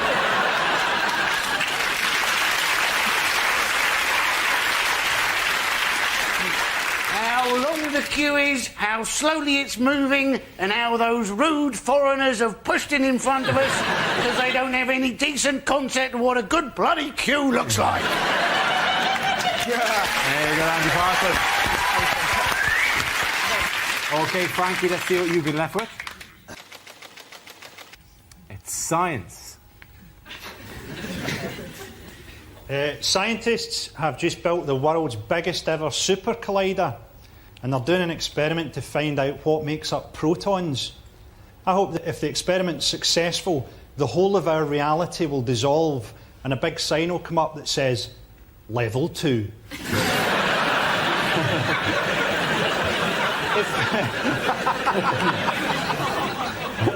I always wondered, you know that woman that had the face transplant? See if she gave you a blowjob, would that technically count as a threesome? Thank you, ladies and gentlemen. I think in that round the points go to Russell and Andy. Everyone come back.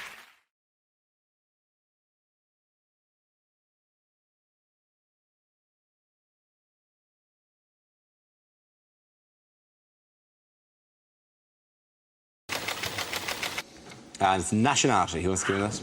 Catering. Hello. I'm of mixed heritage, actually. I talk like a Canadian, but I tolerate my partner's drinking like an Irish girl. I travel a lot, from London to Ireland, and anyone who's flown Heathrow to Cork knows that on your way to the plane, they have signs reminding you how many chances you've got left to get drunk. They're like 6 licensed shops, 2 shops, 1 shop. It's like, what? Before I board an aircraft filled with wine to get to the land of Guinness? And the final shop is right at the gate. And in that shop, there's a sign that says, no ID, no sale. And I'm like, this is an international airport. How about no ID? How'd you get on the plane? It is in the boarding lounge, If a terrorist manages to sneak through levels of security at the world's busiest international airport, give him a pint. Thank you very much, Catherine. OK, that leaves us with Milton. Let's see what you've been left with, Milton. Let's spin the wheel. Transport is the topic.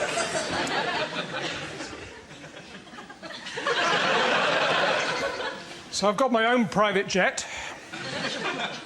The rest of the jacuzzi belongs to my mum.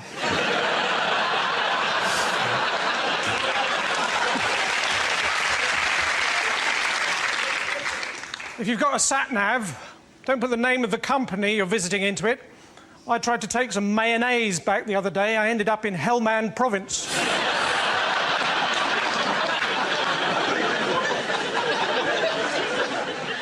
I mean, I've got a car, but there's nothing I like better than making a bonfire on the passenger seat. Driving up and down, opening and shutting the electric sunroof and pretending to be a steam train. My uncle, he was a taxi driver, but then one day he left home without any indication.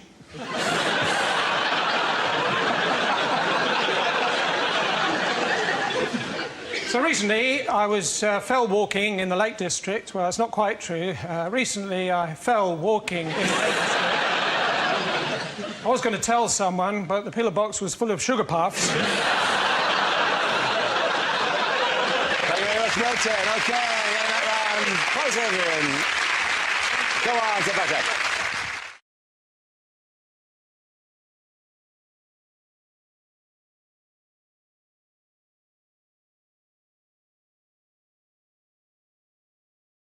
You may not have seen one. It was a story in Ireland in the Evening Herald in Dublin last week. And it's quite a moving story. It's about Alzheimer's disease. Oh. It was, yeah. And the story basically was being a big head may be good for you. Scientists found that large-headed individuals with Alzheimer's have better memory and thinking skills than sufferers with small heads. All of which is quite interesting. You see, the next paragraph I found difficult to take. People with larger than average heads, like comedian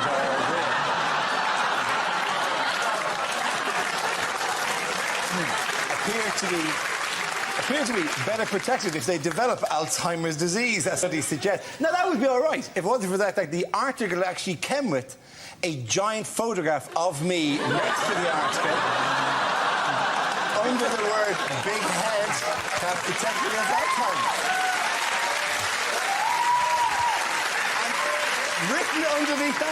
Written underneath that was extra large, : report is good news for Dara O'Brien. No, it's not. It's not good news, because I suddenly realised I've got a big head apparently. What do you mean you've suddenly realised? What do you mean you suddenly realised? Dara, protect us from the Alzheimer's. Back in Canada, I did some modelling. It was for medical, it was for penile dysfunction. It was a before and after picture. This is true. I get what. I didn't model. I don't model for big head things. I don't regard myself as having a large head. I don't have difficulty buying hats. I don't have difficulty getting into jumpers. My head has caused me no... When did those three guys get here?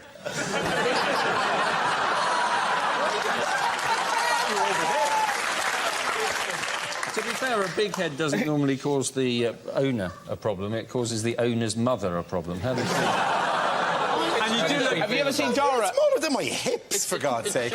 Your head is smaller than your hips. What kind of shape are you? You're a peanut. Shakira's. Of course my head is smaller than my hips. Dara, but it's... Is Dara, your look head at me. not smaller than your hips? No! Dara, look at me. Oh, you're weird. Yeah. Look at me.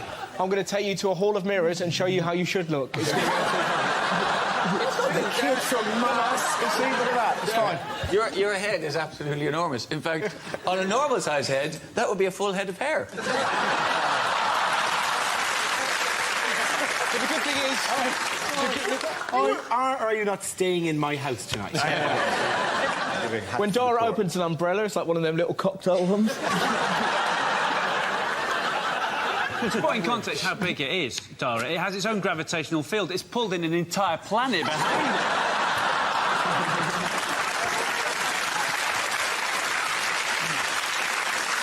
This desk was straight when we started. I was expecting sympathy. That's why I introduced it. What I did was I said something about... I revealed a weakness in front of 6 comedians, and I thought, there's a group that'll help me through this.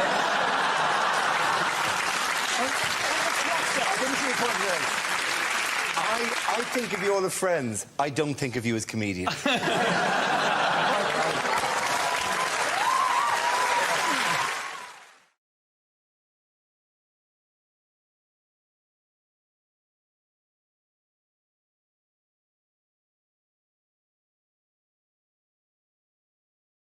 OK, that leaves us with Milton. Let's see what you've been left with as a subject. Let's spin the wheel. And subject is work.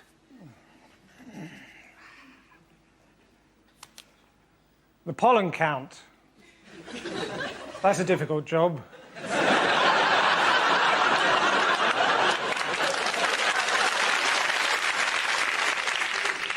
Easiest job in the world, of course. Australian psychiatrist. G'day, g'day. How you doing? No worries. Next. I lost my job with lastminute.com for being persistently late. I lost my job as a cricket commentator for saying the words, "I don't want to bore you with the details." If they make it illegal to wear the veil at work, beekeepers are going to be furious. My wife, it's difficult to say what she does. She sells seashells on the seashore.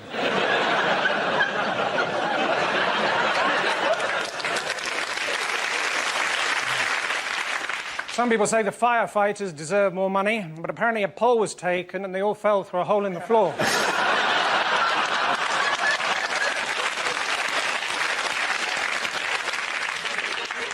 Sometimes I wonder what my grandfather would think of what I do. He spent his whole life in the kebab business, was buried with all his equipment. He's probably turning in his grave.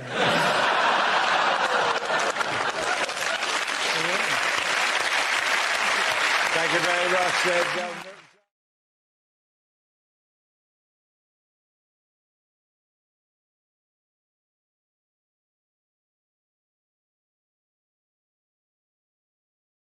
Unlikely things to hear at an awards ceremony. And the winner is Dara O'Brien.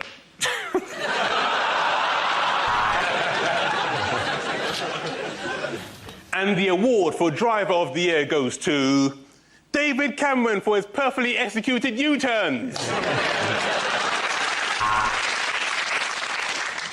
Welcome to the National Insincerity Awards. And can I say, what a pleasure it is to be here. And Soap of the Year goes to Coronation Street. Would you please welcome your host for the night, Deck.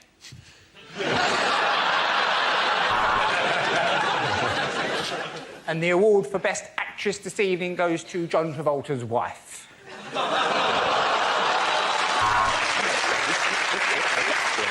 Father of the Year is David Cameron. And predictably, for the 50th year running, the rear of the year has been won by the same man. Come on up, Chris. It's a Chris Rea joke.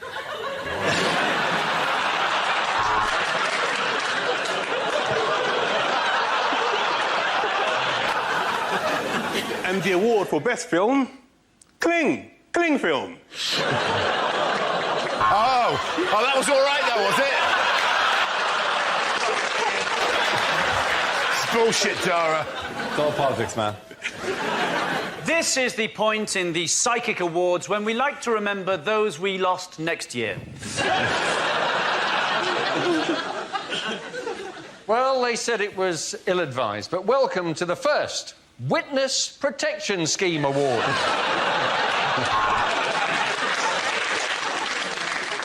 And the award for most cleavage on view goes to Eamon Holmes's arse. Well, now our final category. Category C. There are 3 sex offenders nominated tonight. And I'd just like to say to the wife at home, you better not be there when I get home, sister. Because I'm big time now. And the best posthumously released rap record goes to Kim Yong for I Told You I Was Ill. Too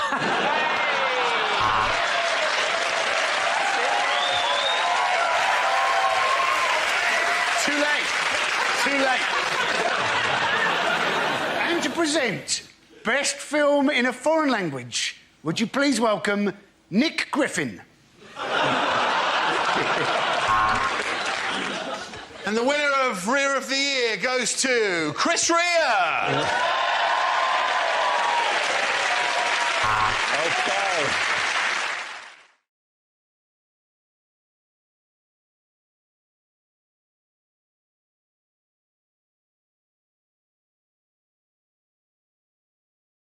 The thing isn't that they want to make doctors now work more evenings and weekends. Yeah, GPs, yep. But surely the only point of going to the doctor is that you get to take time off work. That's the point of it, man. If you're lucky enough to get genital herpes or irritable bowel syndrome, that can be an extra fortnight off a year. What a fantastic advert. Are you feeling squiffy? Do it on a Monday. What other policies have the Tories hinted at? More tax cuts for businesses. It is the first thing they've come out with is basically more money for bastards. That's the Tory policy. The next policy will be you don't have to pay the congestion charge if you're on horseback and hunting a tramp. You say that, but he has now got a policy, hasn't he? He'd break down Britain, and the way he's going to sort this out, David Cameron, is he said he's going to give 20 quid a week to married couples so as to keep them to stay together. Because that's going to make all the difference, isn't it? You know? I hate you! I don't know why we got married! I'm leaving! There's a tenner in it for you. I'm here for keeps. The actual government policy they're talking about is having cohabiting legislation. So if you've stayed with someone for 2 years, they have married rights and they can get half your stuff, which is playing into my hands because my stuff is shit. I will happily trade it for 2 years of sex.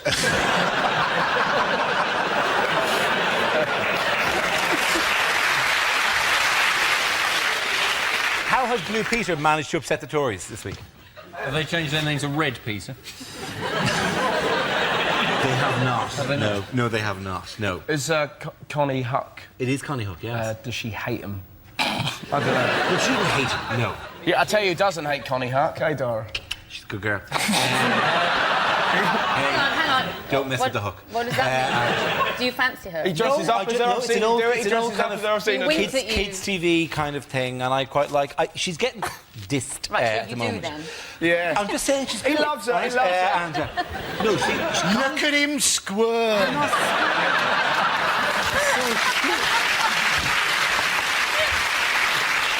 Have you ever met her, Dara? I've never met her, no. Is I'm clearly not Would you going like to sidle now. up to her and say, here's something I made earlier? Dara, does your wife watch this? Yeah, but she doesn't watch Blue Peter, so I'm all right. Sticky back plastic. That actually was just a Blue Peter term. It had no actual gag there. So you might have just have said, check the dog at that stage.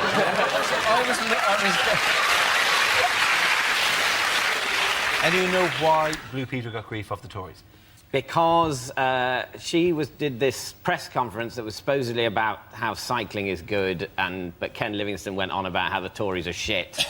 And then it's felt that she was in some way associated with this being a party political press conference when she thought it had been an environmental cycle around press conference. And the BBC apologised in the most sort of pathetic terms to the Tories for having done this. And apparently they have now imposed upon her a new contract where she can't say what she likes anymore. So now Blue Peter presenters no longer have the same human rights as the rest of us.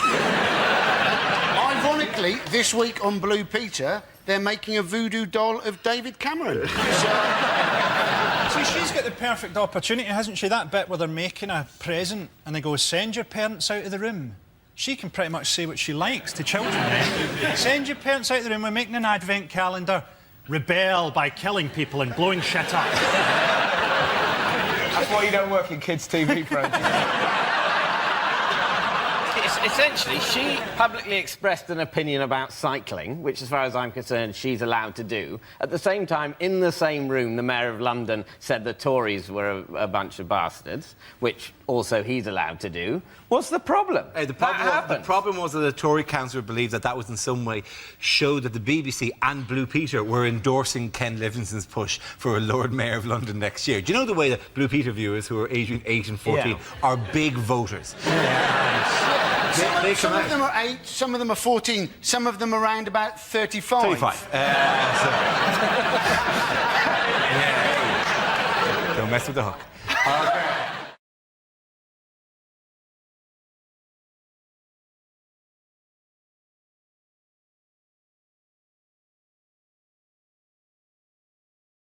Lines you wouldn't hear in a James Bond film. Sorry, mate, it's his spoons. We don't do martini. Do you want to jug a woo-woo?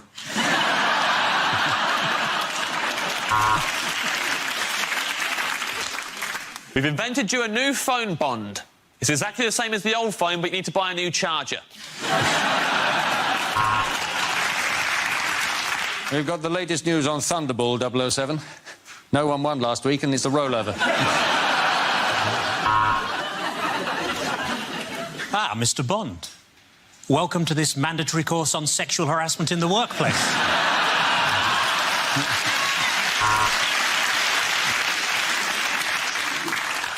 Hi, the name's Bond.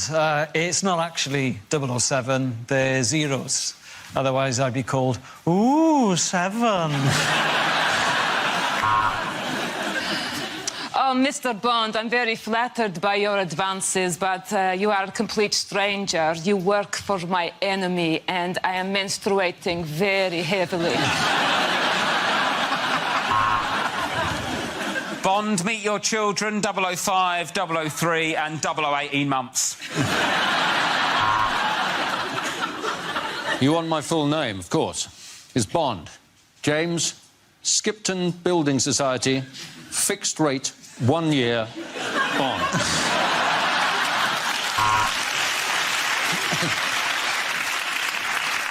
So another gadget, Bond.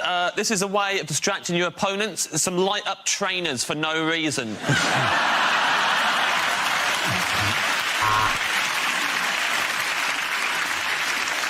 Easter Bond, I have one question for you. Does this testicle look swollen?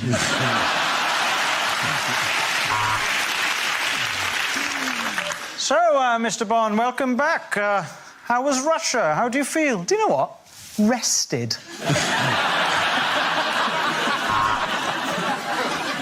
Mr. Bond, we just want to check that you understand how to use the new equipment. You know you can swipe left, don't you? Blofeld? No, I've never even met Felt.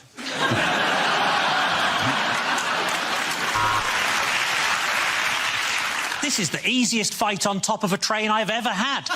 Thank you, Southern Rail.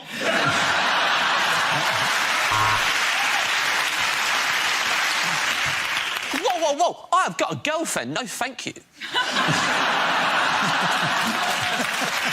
enough. The point goes James, Hugh and Gary.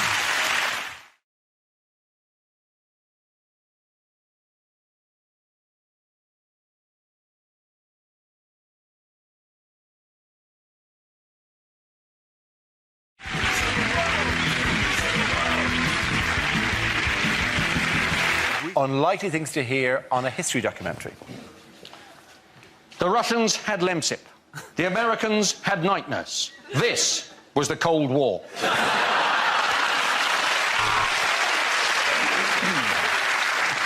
And it was in this humble florist that the War of the Roses began. Guy Fawkes' bid to blow up the Houses of Parliament failed when he realised his body was made of jumpers and his head was an old football.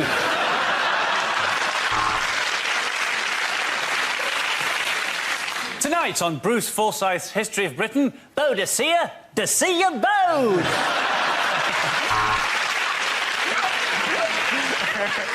Horatio Nelson, one arm, one eye. A tragic example of what can happen if you fall asleep and someone finds your organ donor card.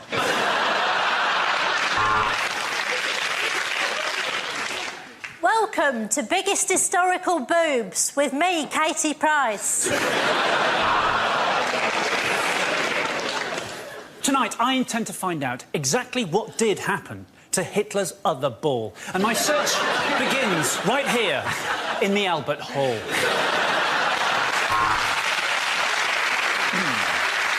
And on Time Team tonight, we're in Stratford on Avon, where we've uncovered loads of monkey skeletons and some typewriters. When Hitler started writing Mein Kampf, he intended it to be a light-hearted romp called Carry On Camping. John F. Kennedy, Indira Gandhi, John Lennon. If history teaches us anything, it's that if you don't want your child assassinated, don't name them after an airport.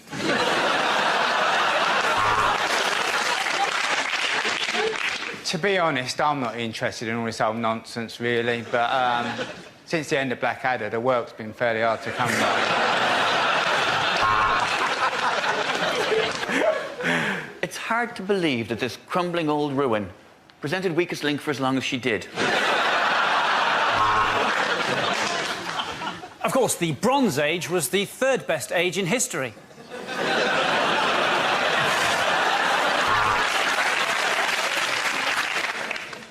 And now the documentary that every Channel 5 commissioner has dreamt of. Did Hitler sink the Titanic? We've been digging in this field in Hampshire for 3 weeks, and we've found this one piece of crockery, which tells us we desperately need to get laid. OK, the next topic is unlikely things to hear over a tannoy. We apologise to customers who have recently alighted at Northampton. I opened the wrong doors.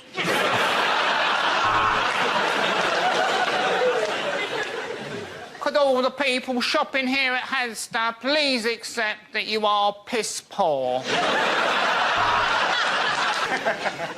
Clean up required in the magazine aisle between loaded and nuts. Would the parents of the lost child please pick him up from the meeting point? Madonna is trying to buy him.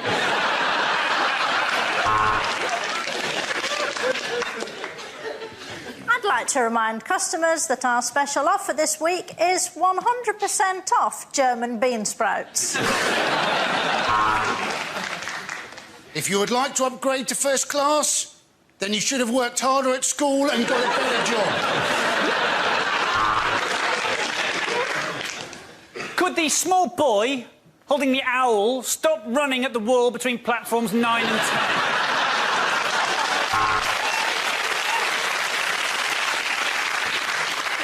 Would the man on pump number 4 please remove the nozzle from the backside of the man on pump number 6?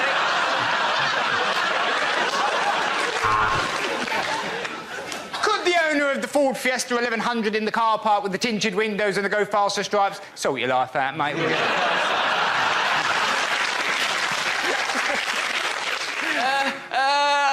I can't remember what the code is. Would Mr. Fire please report? Please report to the kitchen. That's Mr. Out of Control Fire. Please report to the kitchen before it's too late. I don't want to start a panic.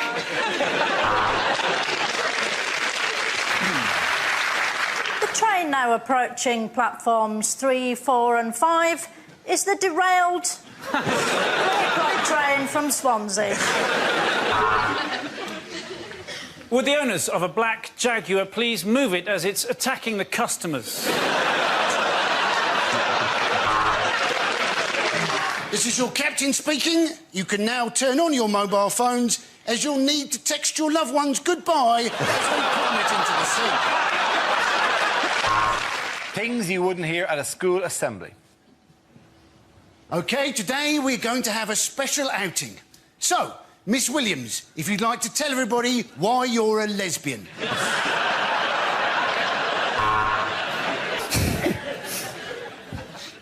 We welcome a new member of staff today. He has no arms and no legs and no body, and we will call him the Head.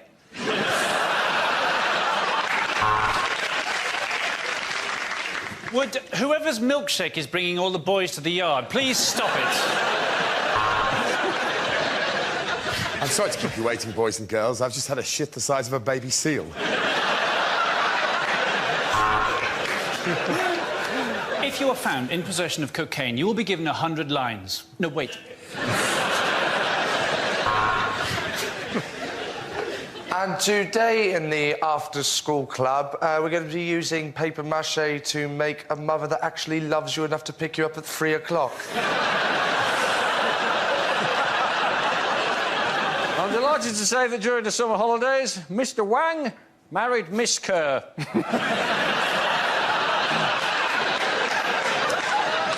His nickname will remain the same. A wise man once said, boys and girls, that if you try your hardest, you can fulfil your dreams. Generally, that's true. Not for you, though, Tom. You can't read. So... And today, everyone, we have a new boy. Now, for some reason, whatever reason, he's been to a lot of schools, so be kind to him. Will you please make your way to the front? Richard Poo Willie. A word about registers. Most of the staff are on one.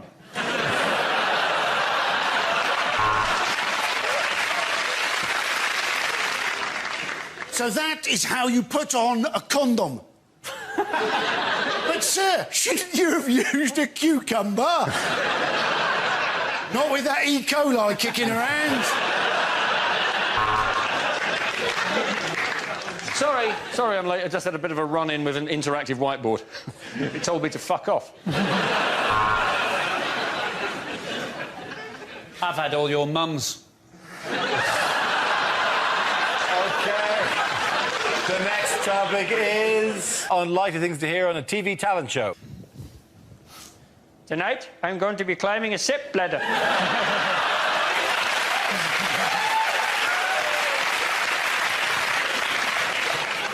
You're right.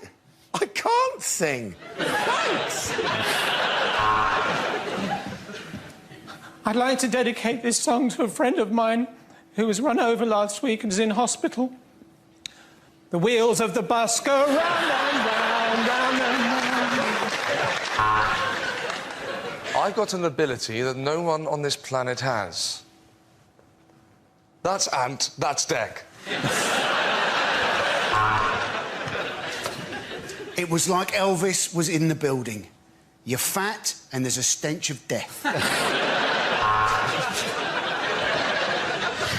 Well, Peter, it's not what everyone would call entertainment, but you are one hell of an assassin.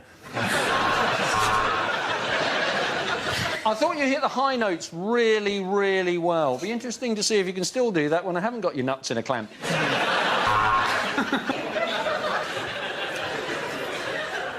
Hello.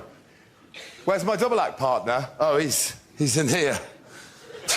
Feeling nothing more than feeling. Trying to fall. When you said you were going to ride a donkey...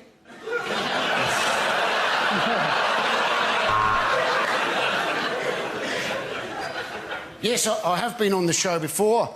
I was once trapped in somebody else's underpants, going, feeling...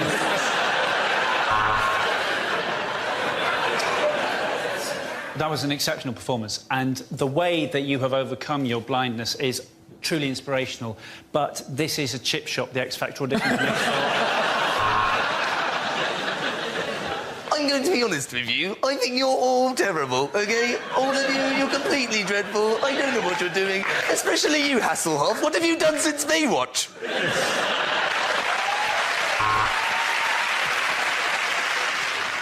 And as well as that, I can unzip the top of my head. It's where I keep my pyjamas.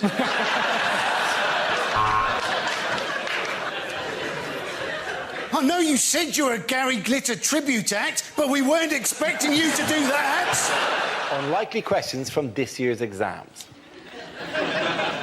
Discuss the metaphysical meaning of the following poem. My friend Billy has a 10-foot willy.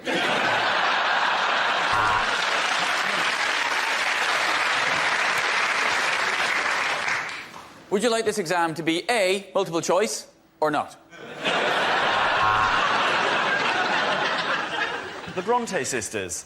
Shag, marry, push off a cliff.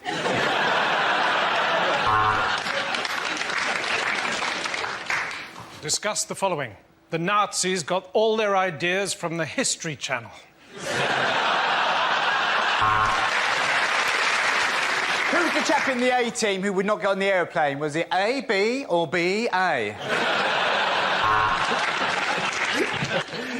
If a bank loses £60 billion in a 6-month period, using numbers that you've plucked out of thin air, work out what the chief executive's bonus will be.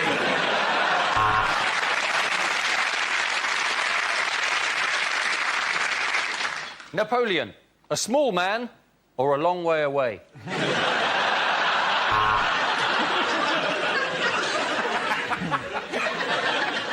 Quantify n in terms of q when q is a positive integer that dissects a parabolic curve. How's your lucky pencil case now?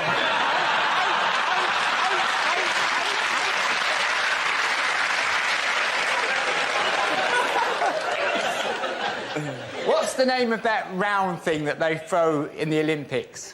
Discuss. Draw a diagram of the genitalia of the male elephant. Use all 30 sheets of paper provided.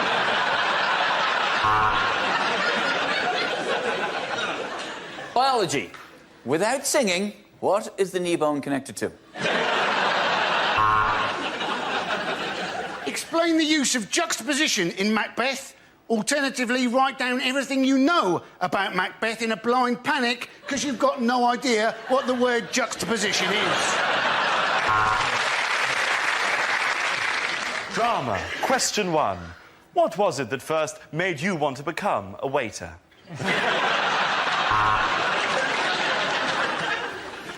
What is your PIN number? The next topic is unlikely things for a continuity announcer to say. And now, to upset children everywhere, it's Peppa Pig in pepper sauce. Oh, God. Oh, God. And Nigella will be back at the same time next week.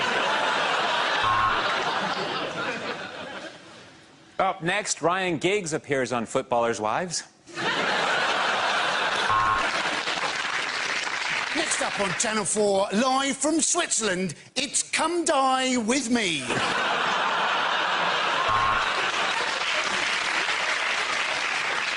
And now for a special episode of Planet Earth, where 6 chimpanzees will watch David Attenborough have sex. And now is the time I have to be extremely careful, because the next programme is about Roald Dahl, genius behind Willy Wanker's Chuck Bollocks.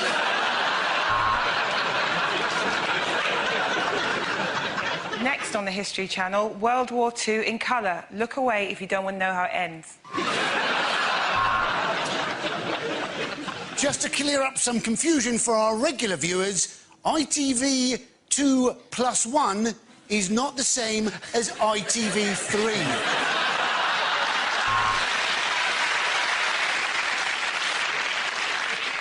First, though, there's a serial killer on the loose in Balamory. If you've been affected by some of the issues in EastEnders, they must have been acting it better than they usually do.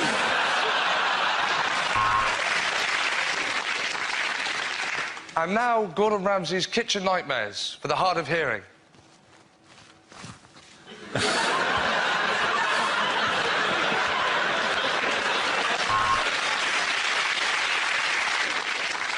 You're watching the Dignitas channel. For God's sake, don't press the red button. Next up, it's Bargain Hunt, which is also rhyming slang for the bloke who presents it. Right now, Kate Humble's in the lambing shed. Oh. Unlikely lines from children's books. Yes, it is sad. I used to be on Top Gear, said Stig of the Dump.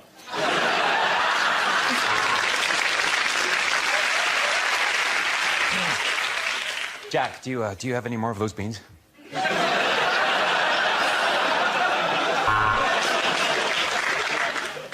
A Stringfellow? What's a Stringfellow? A Stringfellow? Why, didn't you know it has tanned leather skin and a massive libido and bad 80s hair and a grin like a pedo?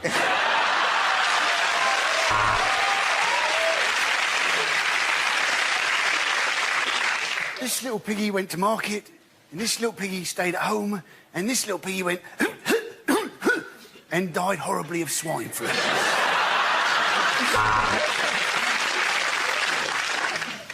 Let's learn the alphabet. A is for adopted, like you. B is for basmati. And as Eeyore put the noose around his neck.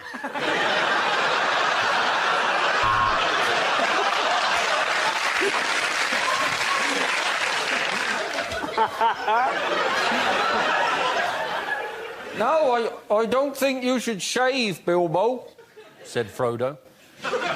Those feet need waxing. Yes, Grandma. What a big TV screen you got. Said Little Red Riding Hoodie.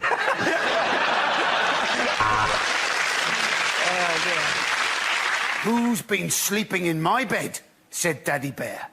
Well, said Mummy Bear, it's been your brother Ryan, and he's a much better shag than you are.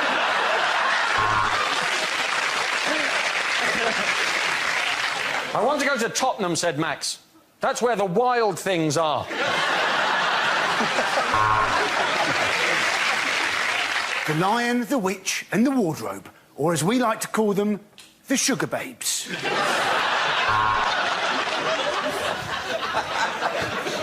Once upon a time, in a faraway land, there was a handsome young prince named Dara.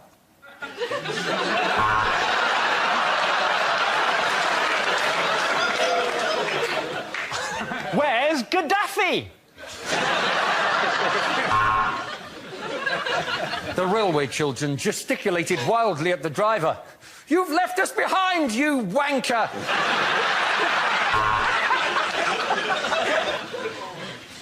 Oh dear, said Postman Pat. I've just had sex with my cat Jess. I should have gone to Specsavers. And so Emily learned. If she'd just been a nicer little girl, Mummy and Daddy would never have got divorced.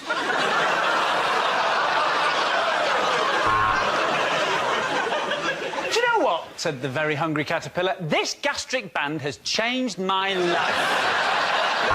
OK, the next topic is unlikely things for a sports commentator to say. And there's just yet another Grand Slam victory for Andy Murray. And now we come to the javelin. If you're watching in 3D, you might want to look away now.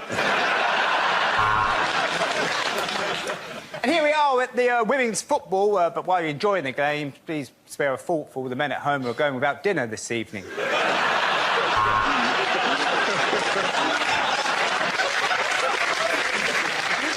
Well, he's stroked that through the covers. Surely it would have been easier just to pull back the duvet.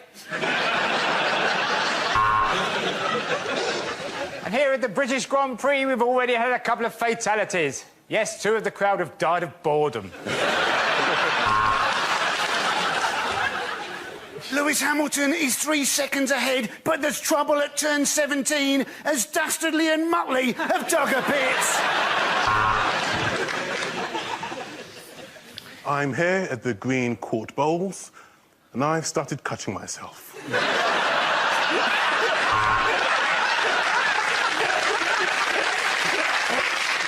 He's got the right hook in, he's got the left hook in, and he's finally finished putting up those curtains. Well, welcome back after the break. You haven't missed much, just the entire Indian innings.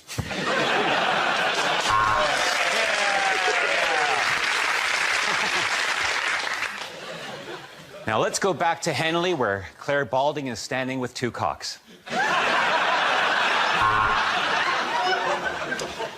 There's Rio Ferdinand. What a tackle! But enough from me. I really should let these lads continue getting changed. Alex Ferguson has substituted Wayne Rooney. Of course, not the first time Rooney has been pulled off by a 69-year-old. Well, what a result. The UK Somalian has beat America's Kenyan to show that the Africans aren't going to have it all their own way. Thanks for all those fantastic statistics there, Motty. Now go and get a fucking life. Unlikely agony aunt letters. Dear Deirdre, I have recently become obsessed with a woman and begun stalking her. Look out of the window.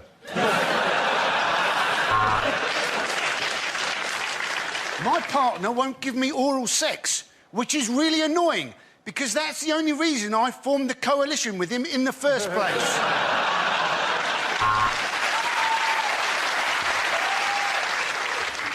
My wife says I don't feel anything, which is a problem.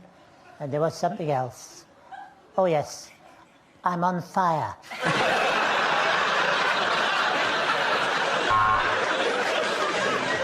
I'm 26, my girlfriend's 36. Is 10 years too big an age gap? Because her daughter's 16, she's a right little soul.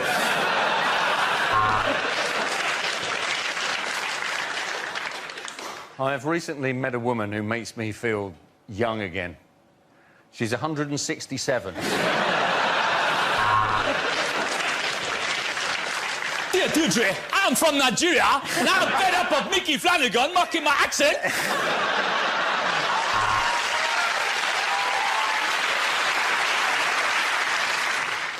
Auntie. I'm a very, very nervous person, and sudden noises really startle me. In fact, even if I hear a buzzer, a bit of wee comes out. My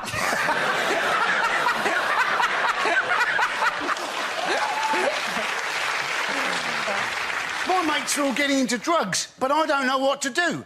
Should I charge them mates' rates or just normal prices? Dear Deirdre, I am a control freak. What should I do?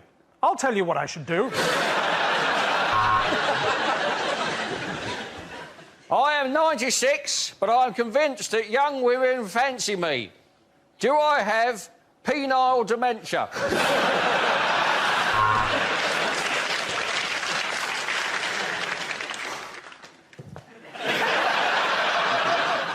I've been wanting to come and see you for a long time, but I can't get out of the chair!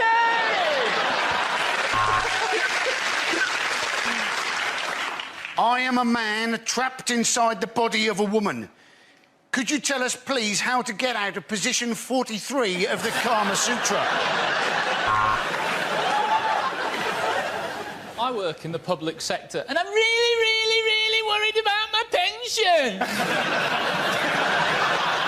OK, the next topic is unlikely things to hear at Wimbledon. Well, at 2 sets down, let's see what he's got in his locker. He's not going to be there for about 20 minutes. I've got a crowbar.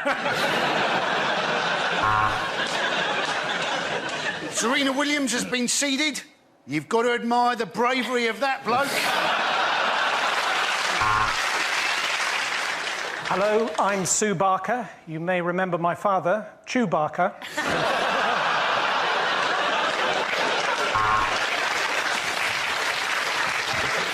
Well, they say that the All England Club is a bit behind the times, and that's why this small boy has just had his hand chopped off for stealing a strawberry.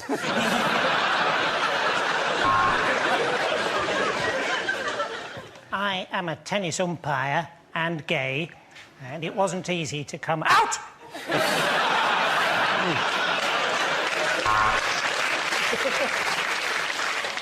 What a fantastic slice, but I do think the All England Club will insist she wears knickers again next year.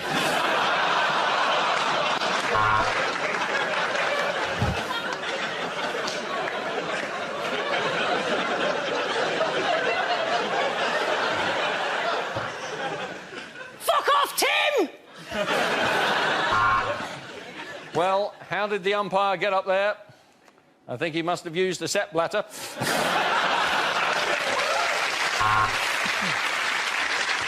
Of course, this year the British players play a lot better. If we look at this graph, we see huge biceps and an angry... Sorry, Steffi, wrong graph.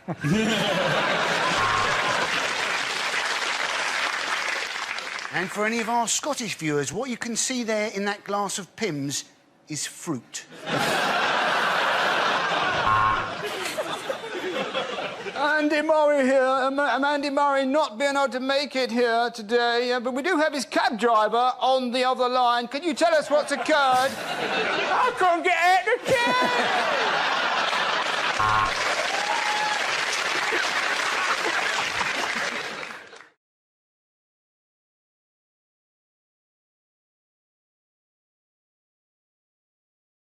Holly, which category would you like? Please, may I have home news? OK, home news it is. And the answer is poultry, axes and pills. What is the question? Is this the ingredients for the hardest ever episode of Ready, Steady, Cook? Is it what gave my sister the hen night she wasn't expecting? Is it what 3 things are inadvisable to smuggle up your arse? What are the only 3 ways I can still get the horn? Is it what is the actual title of an aisle in Aldi?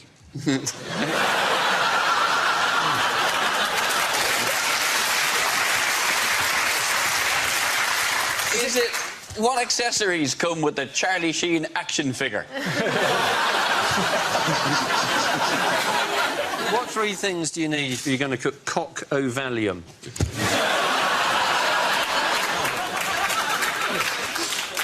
Is it a night out of Bill Cosby?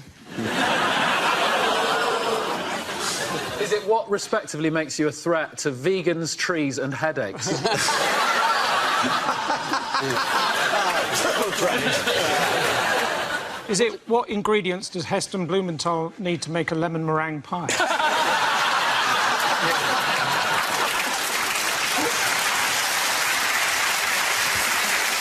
What are the only 3 things the BBC haven't managed to build a bake-off style show around? What 3 things do you need if you're going to make an abattoir where the chickens have a choice? That is... Wow, that is dark. So I put it to you again, Mac Cluckerson. Shall I do it or shall you do it? Then you know the correct answer. What are you allowed to have a plastic... OK, what are you allowed to get a free plastic bag with if you're buying? I didn't say this right. Say it one more time. OK. Because it's really technical. Because it's like, what are you allowed... What? No, I can't do it. You have all the bit... What are the exceptions? OK, I've got it. For which items? What are the exceptions to the free plastic bag? No.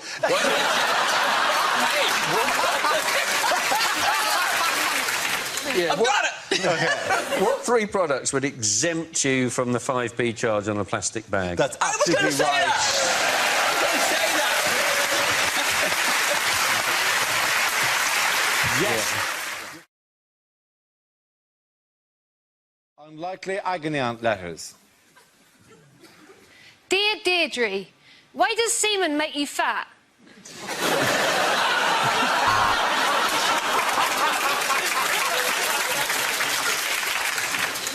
Dear Deirdre, I have spent the last 6 months living with a beautiful woman, but yesterday she found out.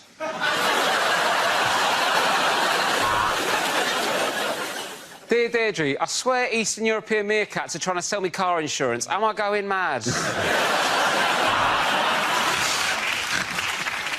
Dear Deirdre, last time I wrote to you, you told me that there was nothing wrong with masturbation. Why then, yesterday, did I get thrown off the bus?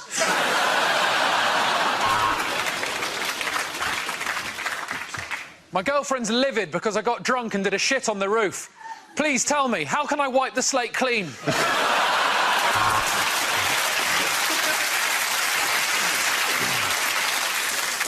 I have terrible trust issues. Please help me, Deirdre, if that's your real name. Dear Deirdre, my husband is pressurising me to try Alan. Also, how do I turn off predictive text?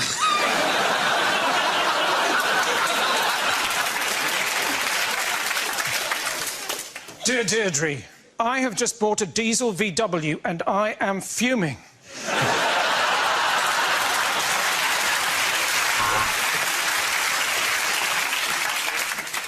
My wife wants us to experiment in the bedroom, but last time we did that, the Bunsen burner singed my pubes. Dear Deirdre, I can only achieve orgasm while writing a letter. Do you think it's... It doesn't matter. Dear Deirdre, how do I turn off caps lock?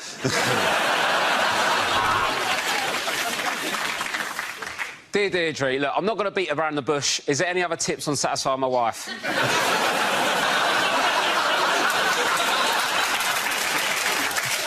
As we own our own business, my wife and I often make love at work, and we love to try new positions. Tomorrow, I'm finance director, and she's head of IT.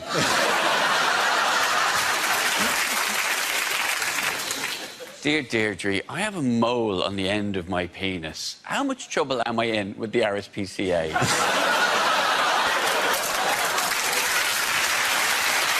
At the end of that round, the boys going to rob Holly and Edge.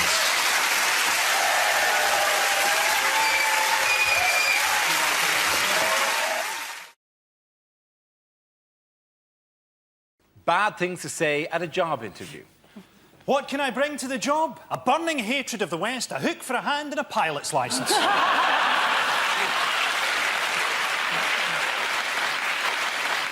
The 5-year employment gap, yeah.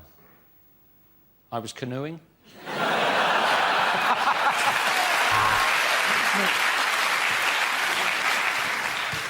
Right, I hope we can all be professional about the fact that I've just split up with all three of you.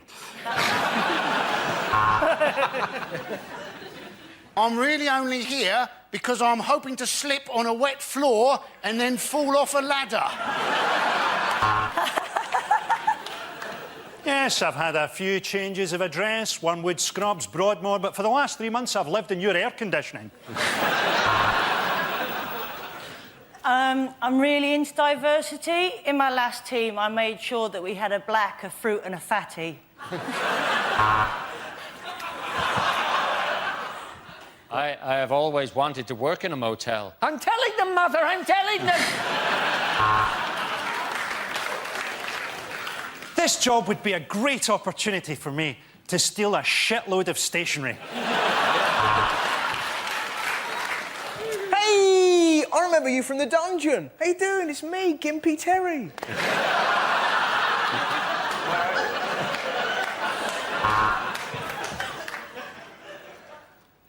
I'm Gimpy Terry's mate.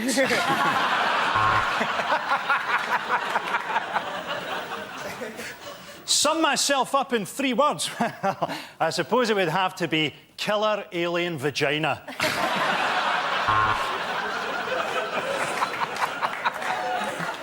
What do you mean I'm underqualified to be a plumber? I'm 5 hours late. I've done a piss in your sink.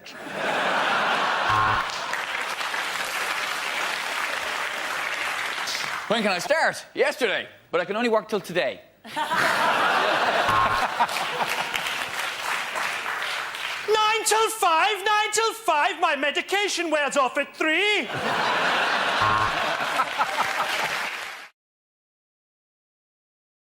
A round called Colonel Gagaffey. This game involves Holly, Stuart, Andy and Russell, so if you could make your way to the performance area, please. This is where we test our performers' stand-up skills. We spin our news generator, it settles on a topic, and anyone can volunteer jokes about the chosen subject. The winners are the people I judge who produce the funniest stuff. OK, here we go. Let's spin the wheel. The first subject is international relations. Who wants to come in on that? Andy Parsons. Now, the new head of the Tamil Tigers, he's been arrested by Sri Lanka. Now, I always think the Tamil Tigers, they don't really sound like a terrorist group, do they? I always think they sound more like a rugby league team.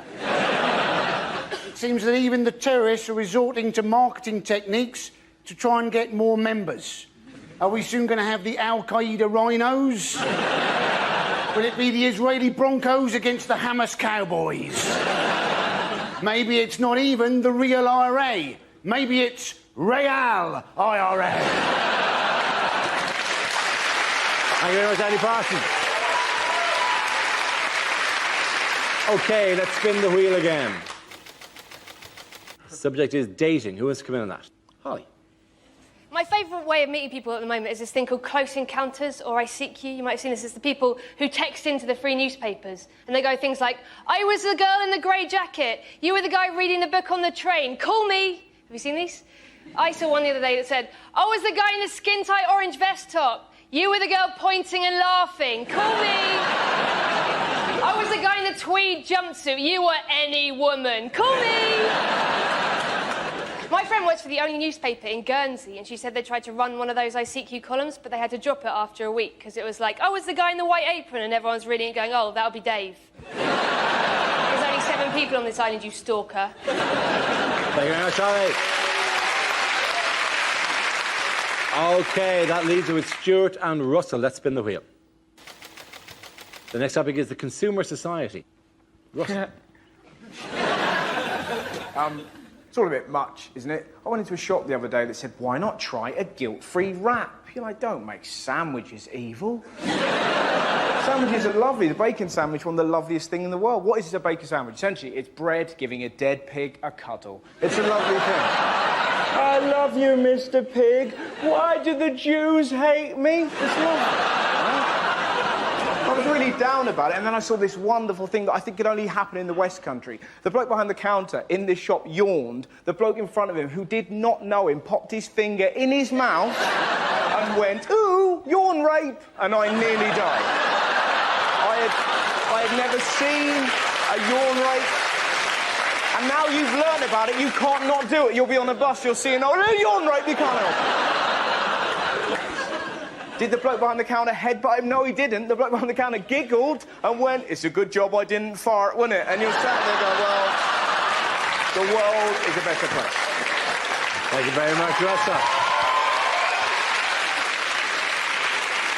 OK, sure, let's see what you've been left with. Let's spin the wheel. The next topic is health.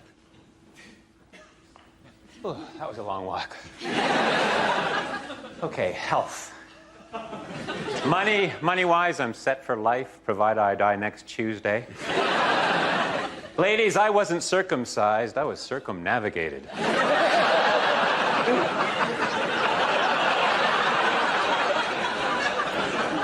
Just because I have arthritis doesn't mean I can't live a normal whole.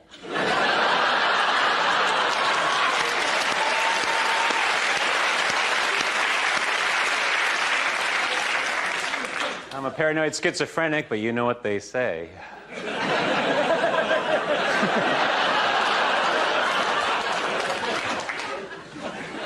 Unfortunately for agoraphobics, the cure is just around the corner. My manic depressive buddy was attacked by a bipolar bear. My therapist says I have a preoccupation with vengeance. We'll see about that. My neighbor's in the Guinness Book of Records. He's had 43 concussions. He lives very close. In fact, just a stone's throw away, but the point. To your health, my friends. At the end of that round, the points go to Stuart and Holly.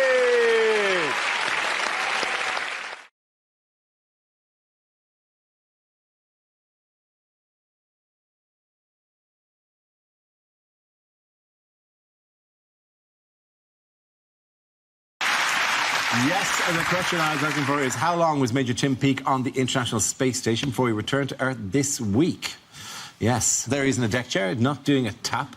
But the only reason he come back was because the Russian bloke on the space station stuck up behind him in it on the end of a bar stool.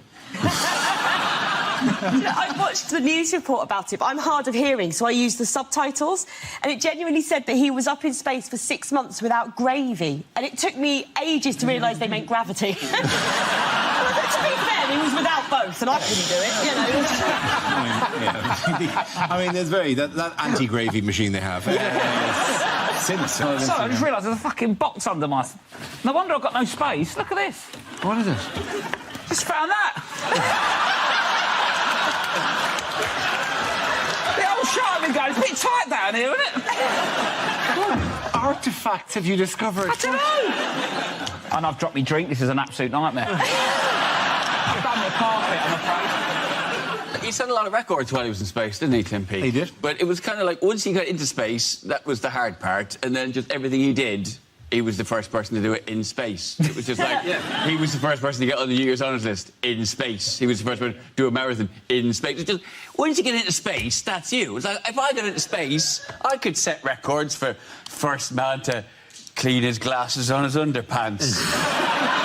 In space, you know. He did run a marathon up there, didn't he? And I thought I'd run a marathon if I had an option to float bits of it. Just set the treadmill on really fast. I'll just hover above it. I haven't hit the wall yet. When's the wall coming? It's gotta be honest. This is so difficult. I've done 4 miles already. I did the marathon. He didn't do any football because they wouldn't have got past the coin toss.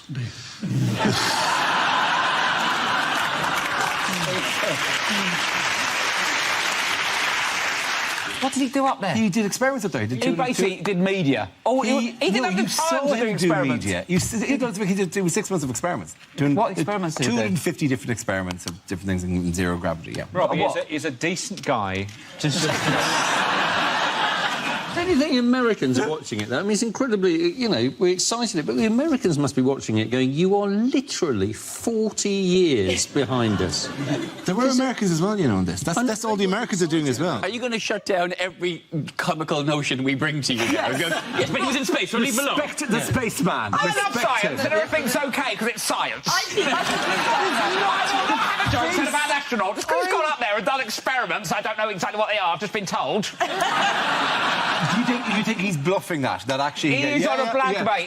He's been up there. The slightly sad thing about it, he's the first British astronaut, but he is representing the European Space Agency, isn't it? So if there is Brexit, the next British astronaut is going to be in a hot air balloon on a very long... I think he deserves all the honours he's getting, because it is a dangerous mission to get that much closer to the sun when you're that ginger.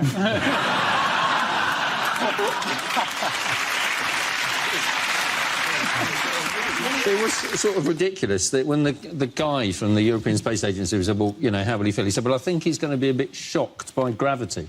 You think he's got a very short memory, isn't he? He's been up there 6 months, like, with no atmosphere, so to ease him back in, they've taken him to the new Top Gear studio. Take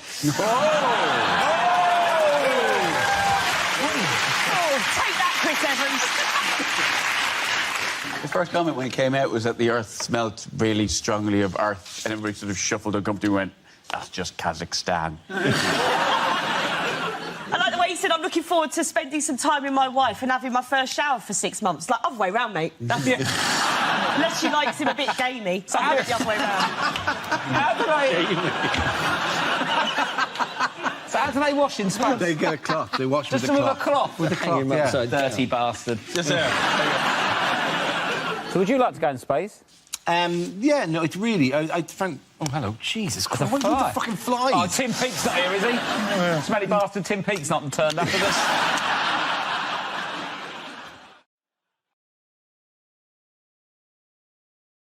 What has Gove said the schools must now promote? My new DVD. Oh, sorry, so he has to say British values. on. You do. What has Gove said schools must promote? His new DVD. Yeah. Say that again, sorry, say it again.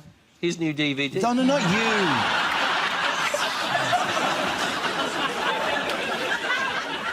you. Is that poo in the river, said he, or... Sorry, it's, We know where it's going. Yes, said Tigger, and we're never holidaying in Newcastle again. Why is this man in the news this week? He's the Prime Minister of our country, darling. This week's clip... fluffed it there now. This week's clip... You fluffed it so much week's as... clip featured the leaders.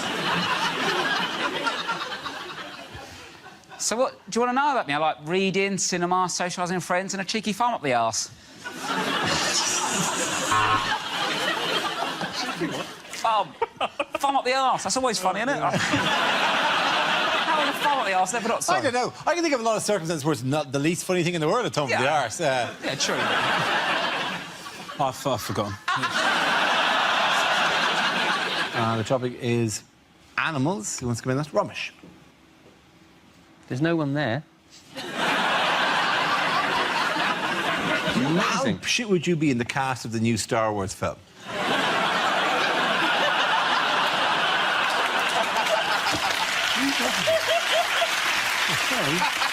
This is a picture of David Cameron lobbying European leaders to block the appointment of former Luxembourg PM Jean-Claude Juncker as the new president of the European Commission. Oh, I fucked it up again. It's the Juncker, isn't it? Fuck him and his stupid name. Apparently the cabinet now is more Eurosceptic, but imagine thinking that Europe doesn't actually exist.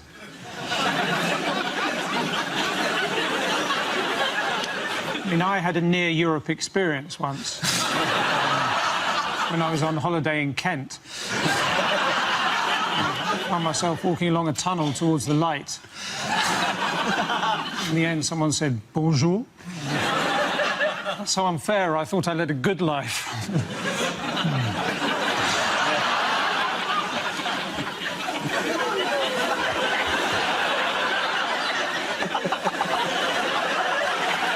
You're never quite sure which week Milton is actually mocking, are you?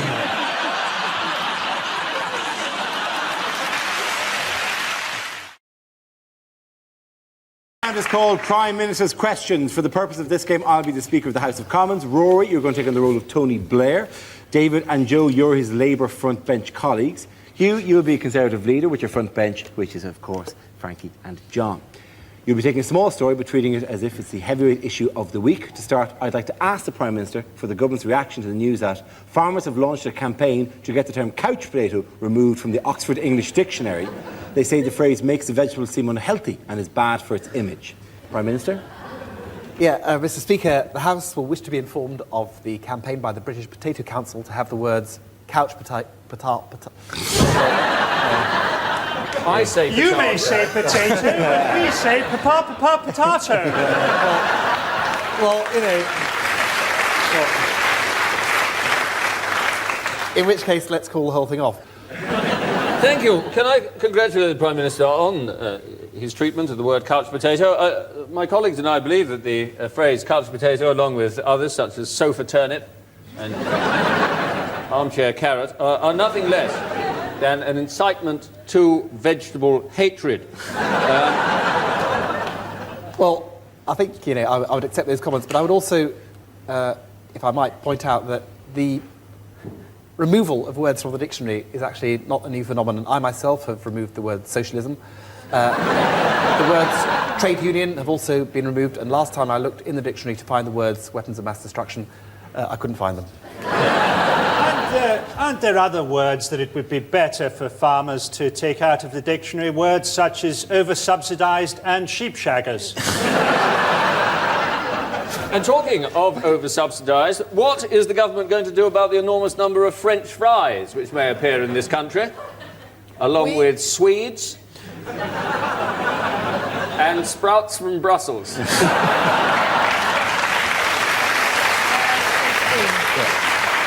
We actually believe that genetically modified crops are the way forward for the potato. We say, new Labour, new potatoes. We agree. We believe it would be a very good idea to combine the genes of a King Edward with that of a Premiership footballer to get a potato that roasts itself. Along with a bean combined with the genes of a suicide bomber to produce a runner bean that tops and tails itself.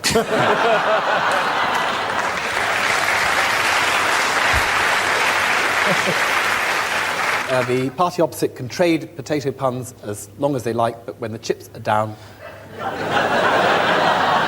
we won the election and they lost. Can I suggest you're simply being pea-brained? I take it you're an expert in the field?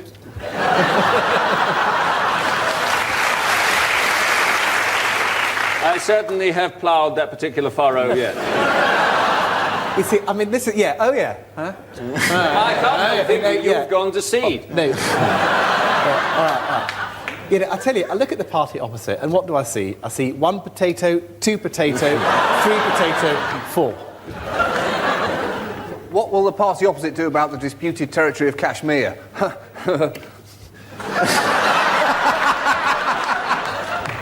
We will launch a Spud missile.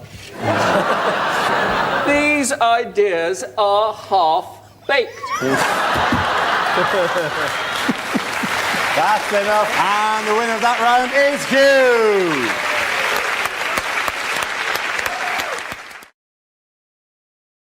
This round is called Newsreel. We play in a recent piece of footage featuring people in the news and ask Hugh to suggest what might be being said. This week's clip features the Prince of Wales. Good God, it's Margaret Beckett, isn't it? From the first Labour government. Do you know, I'm beginning to wonder how recent this footage actually is. Oh, lovely, a train in a box. That's odd. Mummy normally gives me a Twix and a lump of organic cheese. Still, never mind. Stick that on eBay. So this will be your driver, Dave. Hello, Dave. I love you. So you drive this, do you? Yes, I bet you've got a tale or two to tell. Your work here has been hairy a couple of times. I bet it has.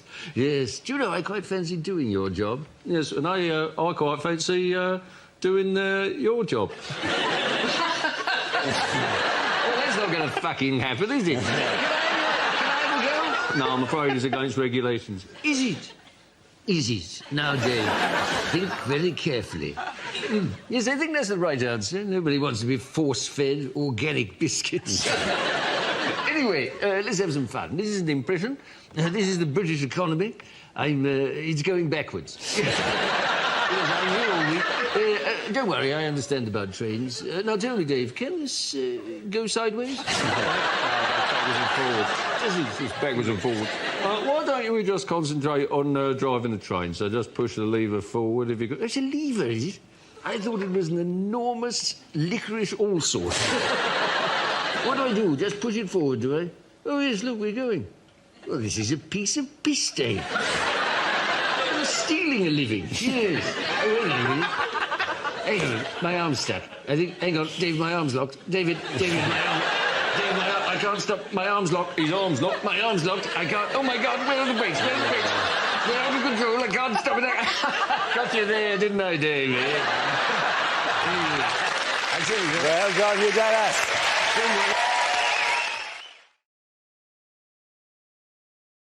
Is called. If this is the answer, what is the question? On the board, 6 categories. Joe, which category would you like? Sport. Your category is sport. The answer is 250,000. Is that the amount of Iceland dinners the robbers took from Kerry Katona's house? I think there's a point where they came in. Do you have anything other than drumsticks? Is there anything that isn't breaded? Is it what world ranking is the British tennis number 5? Is it how many calories in a Scottish salad? Is it, what position did I finish in the 1987 Henley School Sports Day obstacle race because I got stuck in the sack, but it didn't traumatise me at all. I don't even care now. Is it, if you phone up British Telecom, which position in the queue are you likely to be? Is it what percentage of people failed O-level maths? Is it... I'm gonna ask you to speed towards the correct answer. It's sport, isn't it? Is it to do with Beckham? It is to do with Beckham. How many shirts do the Americans claim that Beckham has sold? That's absolutely right. Well done, Russell. Congratulations. The question I was looking for is how many Beckham replica shirts are LA Galaxy already claiming to have sold? He's wearing that the wrong way round. He is. That's the first case. Does anyone think that Beckham actually knows he's in America? I think he just runs after a ball and all he notices is that occasionally it gets warmer. I don't think he even knows he's rich. He's like one of those cats that its owners left a fortune to. Our next round is called Headliners. Here's a picture of Education Secretary Michael Gove. But what does GAEC stand for? Is it Goverton's Elf College? Genetic abnormality explains chin. Amazing. Is it something cock? Is it Michael Gove saying, gosh, actual ethnic children? Is it in fact what the kids have done to him? Glued arse to edge of chair. Is it Gove Adonis, exuding charisma? Is it adult literacy rates poor?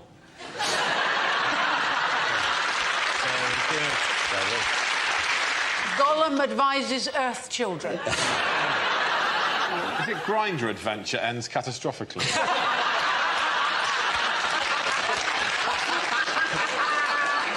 Is it... OK, let's just give the correct answer, because frankly, nothing's going to top that. Gove announced as emergency contraceptive.